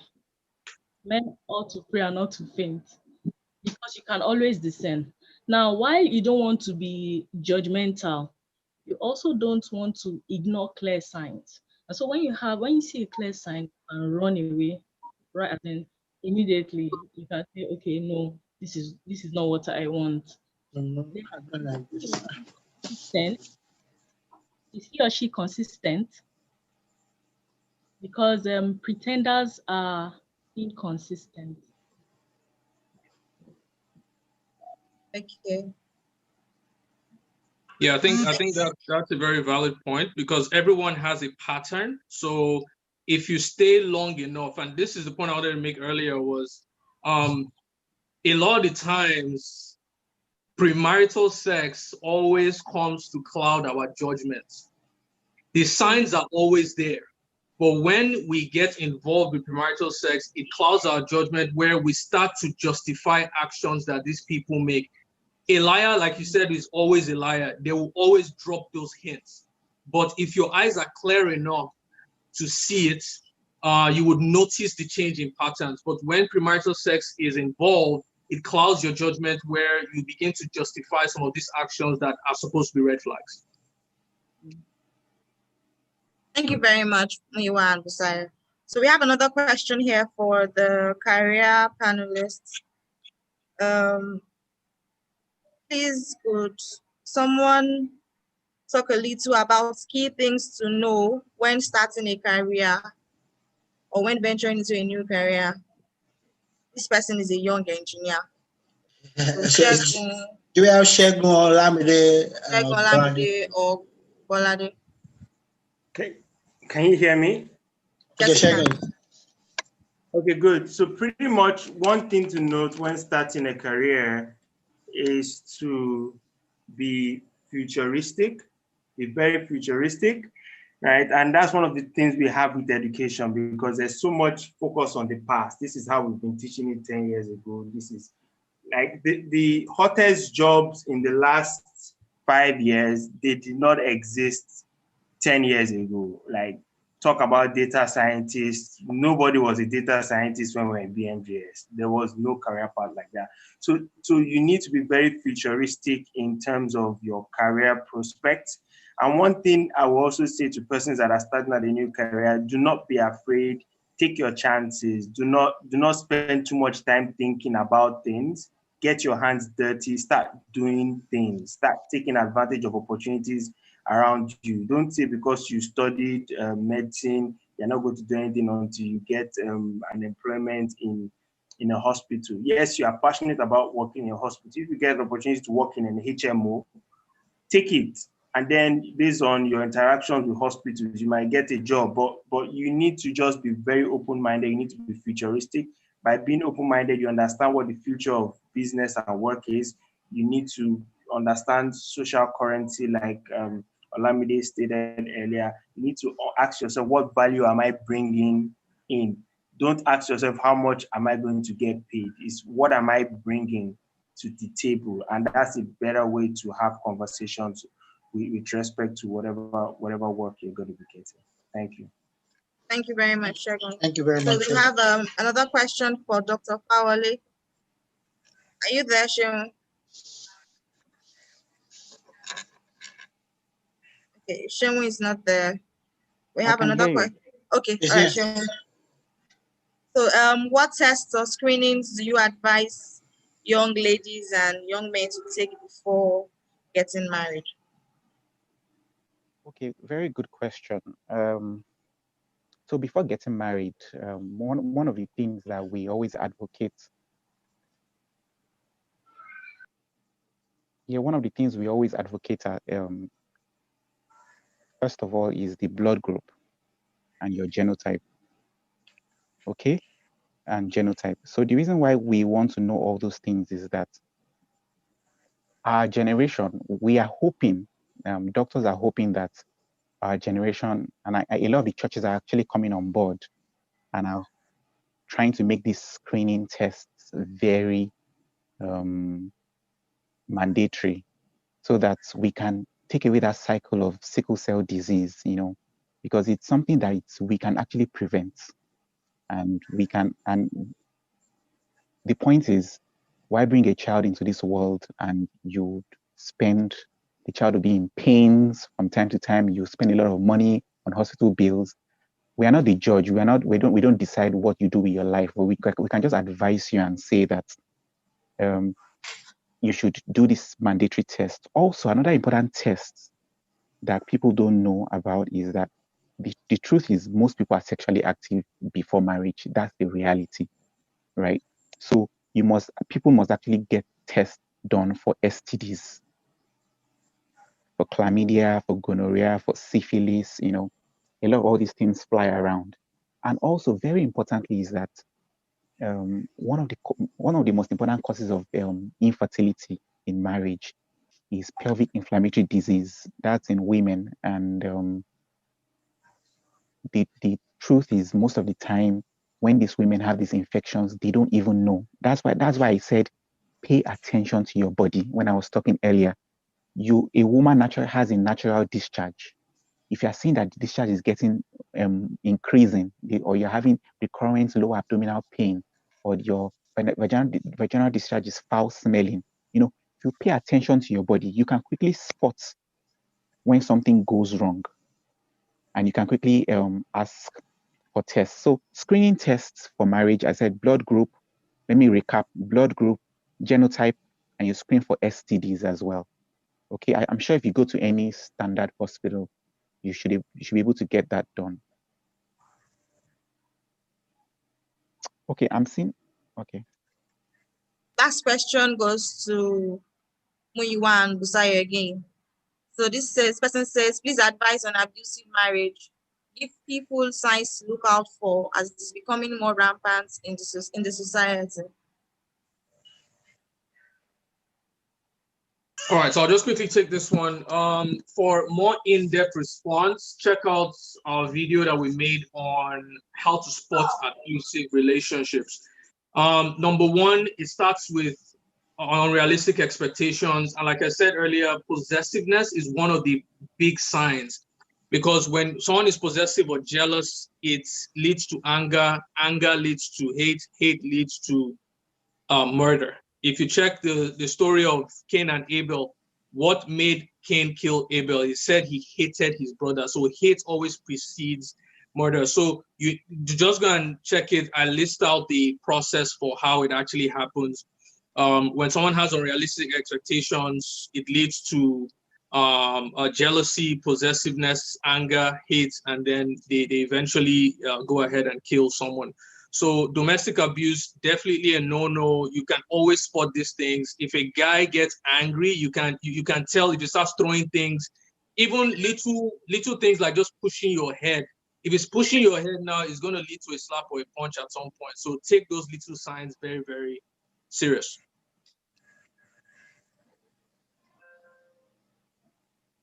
Thank you, Miwa, for that. And to all our panelists, thank you very much. We really appreciate. So we'll be rounding up this panel session. Afolabi, do you have something to say? We want to thank all our speakers. I think they've been able to do justice to all the topics. And if not for time, I think it's something that maybe in the future we'll break out seminars and focus more on each of these topics. I think we might not be able to take all of the questions because everybody has so much questions. And as they continue to answer these questions, it will lead to more questions. So just before we leave, because we plan to wrap up at 7, I just think quickly to do the treasure on Tabi, then have closing remarks from our president. So who wants to play treasure on? I think we should group it based on housing. So everyone, first person to put the message in the comment section from any of the 4 houses will represent that house. So we have to play treasure hunt. Because we all have to put up our microphone. So we just want 4 people. Howell's house, Archbishop house, School house, and Billy. First people to message represent a good treasure hunt. Anybody? Toluta will raise a hand. Toluta for Billy house. Billy house.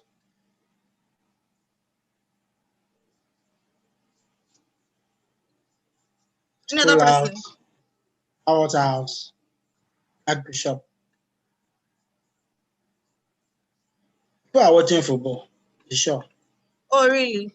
I'm watching that Western match. Not like Shubomi Jayola. I know he's watching football. I bet. Okay, so if people are not ready for the treasure hunt, should we? If anybody wants to play, or we'll just wrap up our sessions and just. Benga, you there? Yeah, I'm here. Give us the closing parting words. So, we'll wrap up this conference.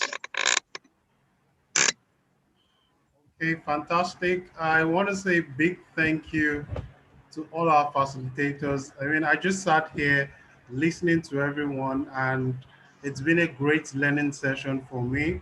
And I do hope that everyone who has logged on also has found this virtual conference very helpful and very enriching. And I'm particularly delighted to see alumni members. I mean, these are not external facilitators. These are all products of Bmjs. I know you say you're products of your unis, but at least, but at least you are products of Bmjs also. And indeed, we're extremely proud of everyone. Okay. And I want to say a big thank you. I've also looked at the numbers. I've looked at the fact that everyone who logged on, I think at some point we were 60 and right now we're 52. It tells you that the session has really been engaging, and that's why people have stayed on to listen. I want to say a big thank you to you. And I also want to appeal that as we move on to the next calendar year of OSA, I'd like to see more engagement. I'd like to see more people. I mean, we have a number of people who can do great things. We can do great things together, but maybe we don't even know what you're doing. I like more people to be part of OSA. I like to see more for us to build a bigger community. If you've not been getting emails from us, please drop your email Adi at the chat box, and we would be in touch with you. If you'd like to make any contribution, maybe there's something you can do to just be helpful to OSA, feel free to send us an email at bmjsalumni@gmail.com. We're also on IG, Twitter, Facebook, and YouTube at BMJS OSA. Feel free to reach out to us, and we would be very happy to have you on board and have your ideas on board. All right, so for me here, I'm saying a big thank you to everyone and well done to all our facilitators, and good night. Thank you, Mr. President. Already people are already asking when is the next president? They asking when is the next conference. I don't know if you want to answer that. All right, I'll say they should watch out. Just watch out. We'll be in touch. Yeah, and I also want to challenge Muyiwa. Muyiwa, I think you need to do a special session. We need to hold you for 2 hours. A special session for the guys. So Muyiwa, I'm coming back to you. For the guys, so you can train us how to be prepared. Yes, Afolabi is very much all these interested in married men on this call. Afolabi, I see you. You need to groom all the men. Afolabi is seriously looking for a mentor, so Muyiwa. Yes, me, I won't lie. I'm looking for a mentor. Someone says, all right. Can I Someone just say says we that should sing the school anthem. Yeah, in closing, maybe if you can get everyone to, as many people that can put on their video as possible, it would just be good to see. I mean, to just see your faces with everyone. I saw Rotimi, I saw on the call. I mean, ages. I've not seen Rotimi in ages. It would be good to see people. So if you can put on your video, Joseph Ewumi. Yeah. Yes, and you can check your touch box. There's like a mini lecture between doctors going on right now. So please you can check that. Yes, between them and your media. Dr. Frags, we see you. We see you, Afolabi. Great. Joseph Ewumi, we see you. Thank you so much, Dr. Sheung. Abisola, are you putting on a face mask? I can see Mercy too. Good to see everyone. Mercy, good to see you. You can see Mercy. You see that those boys are not putting down their cameras. Most of them are watching football. Olatunde Olabisi, your picture looks like ninja or something like that. Chego, when should we come and collect those book palliative now? Great to see everyone. Hello, Yemisi, we see you. Great to see you. But please put on your video if you can. Damilola, we see you. Good evening. Oh, we spot your baby there. Great. I'm back to daddy duties, man. Yeah, great. Reverend Yanu, we can see you. Thank you. Yeah. Rotimi Eson. Okay, so we can see baby Omasha. What's his name? Or You're going to BMJs. All right, so let's round up. What's his name? Oh, he's so cute. Oremide. Oremide. Okay, we see you. Thanks for joining in. Agasu, we see you. With the baby too. That's Nate Chuku. Lots of All nothing. right, so let's round up. Please turn on your audio. Let's sing the school anthem. Wow, can I remember school anthem like this? Don't worry, chew your mouth. Please turn on your audio. Turn on your audio. Please just make sure. That's the only part I remember. Please turn on your audio so we can start. They are muted. Hold on, please. Wait for the cue tune. All right, so you can unmute yourself now. You can unmute yourself now. I'm making noise. Okay. I think I'm the only one that knows everything. You ready? I don't know. Yes. Will you give us the cue in tune? Ta ta ta ta ta ta.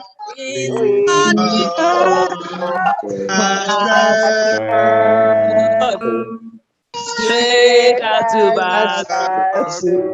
What key are we using? It's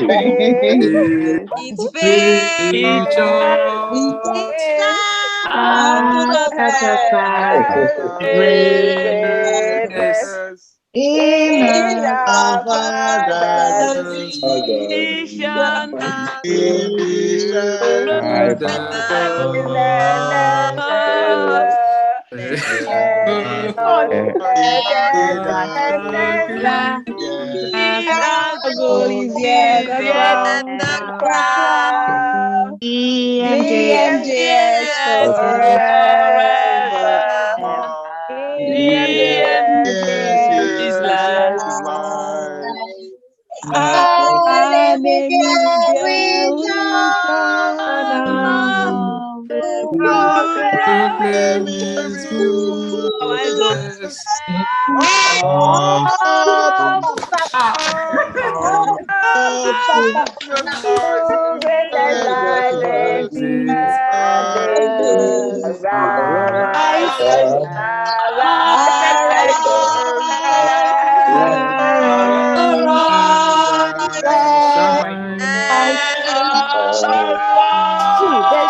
That's true. Oh my God. Oh my God. Second verse. was not here. It was not yet. All right, thank you, everyone. Good to see you guys. Thank you so much everybody. for joining in. It was a good time out. Thank you so much. Nice one. Take care, guys. Thank you, Nice guys. one. See We you almost guys. see you, man. Bye, guys. Bye. Bye. Bye bye. Tunde, bye bye. I can't tell. Shit. See ya. Bye. Yeah. Bye bye. Yes. Bye bye. Well done. Bye, guys. Bye bye. Cheney, bye Bye bye. bye. Falashadi, bye bye. Bye. Bye, guys. Bye guys. We should go now. Say we should go now. Why do you people? So deep for bye bye. Oh, Bye bye. Bye. I am there, so hello.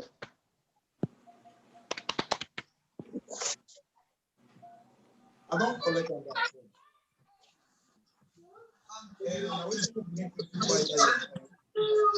Bye bye, everyone. So many great ones. Tunde, go now. Did well. Despite last minute.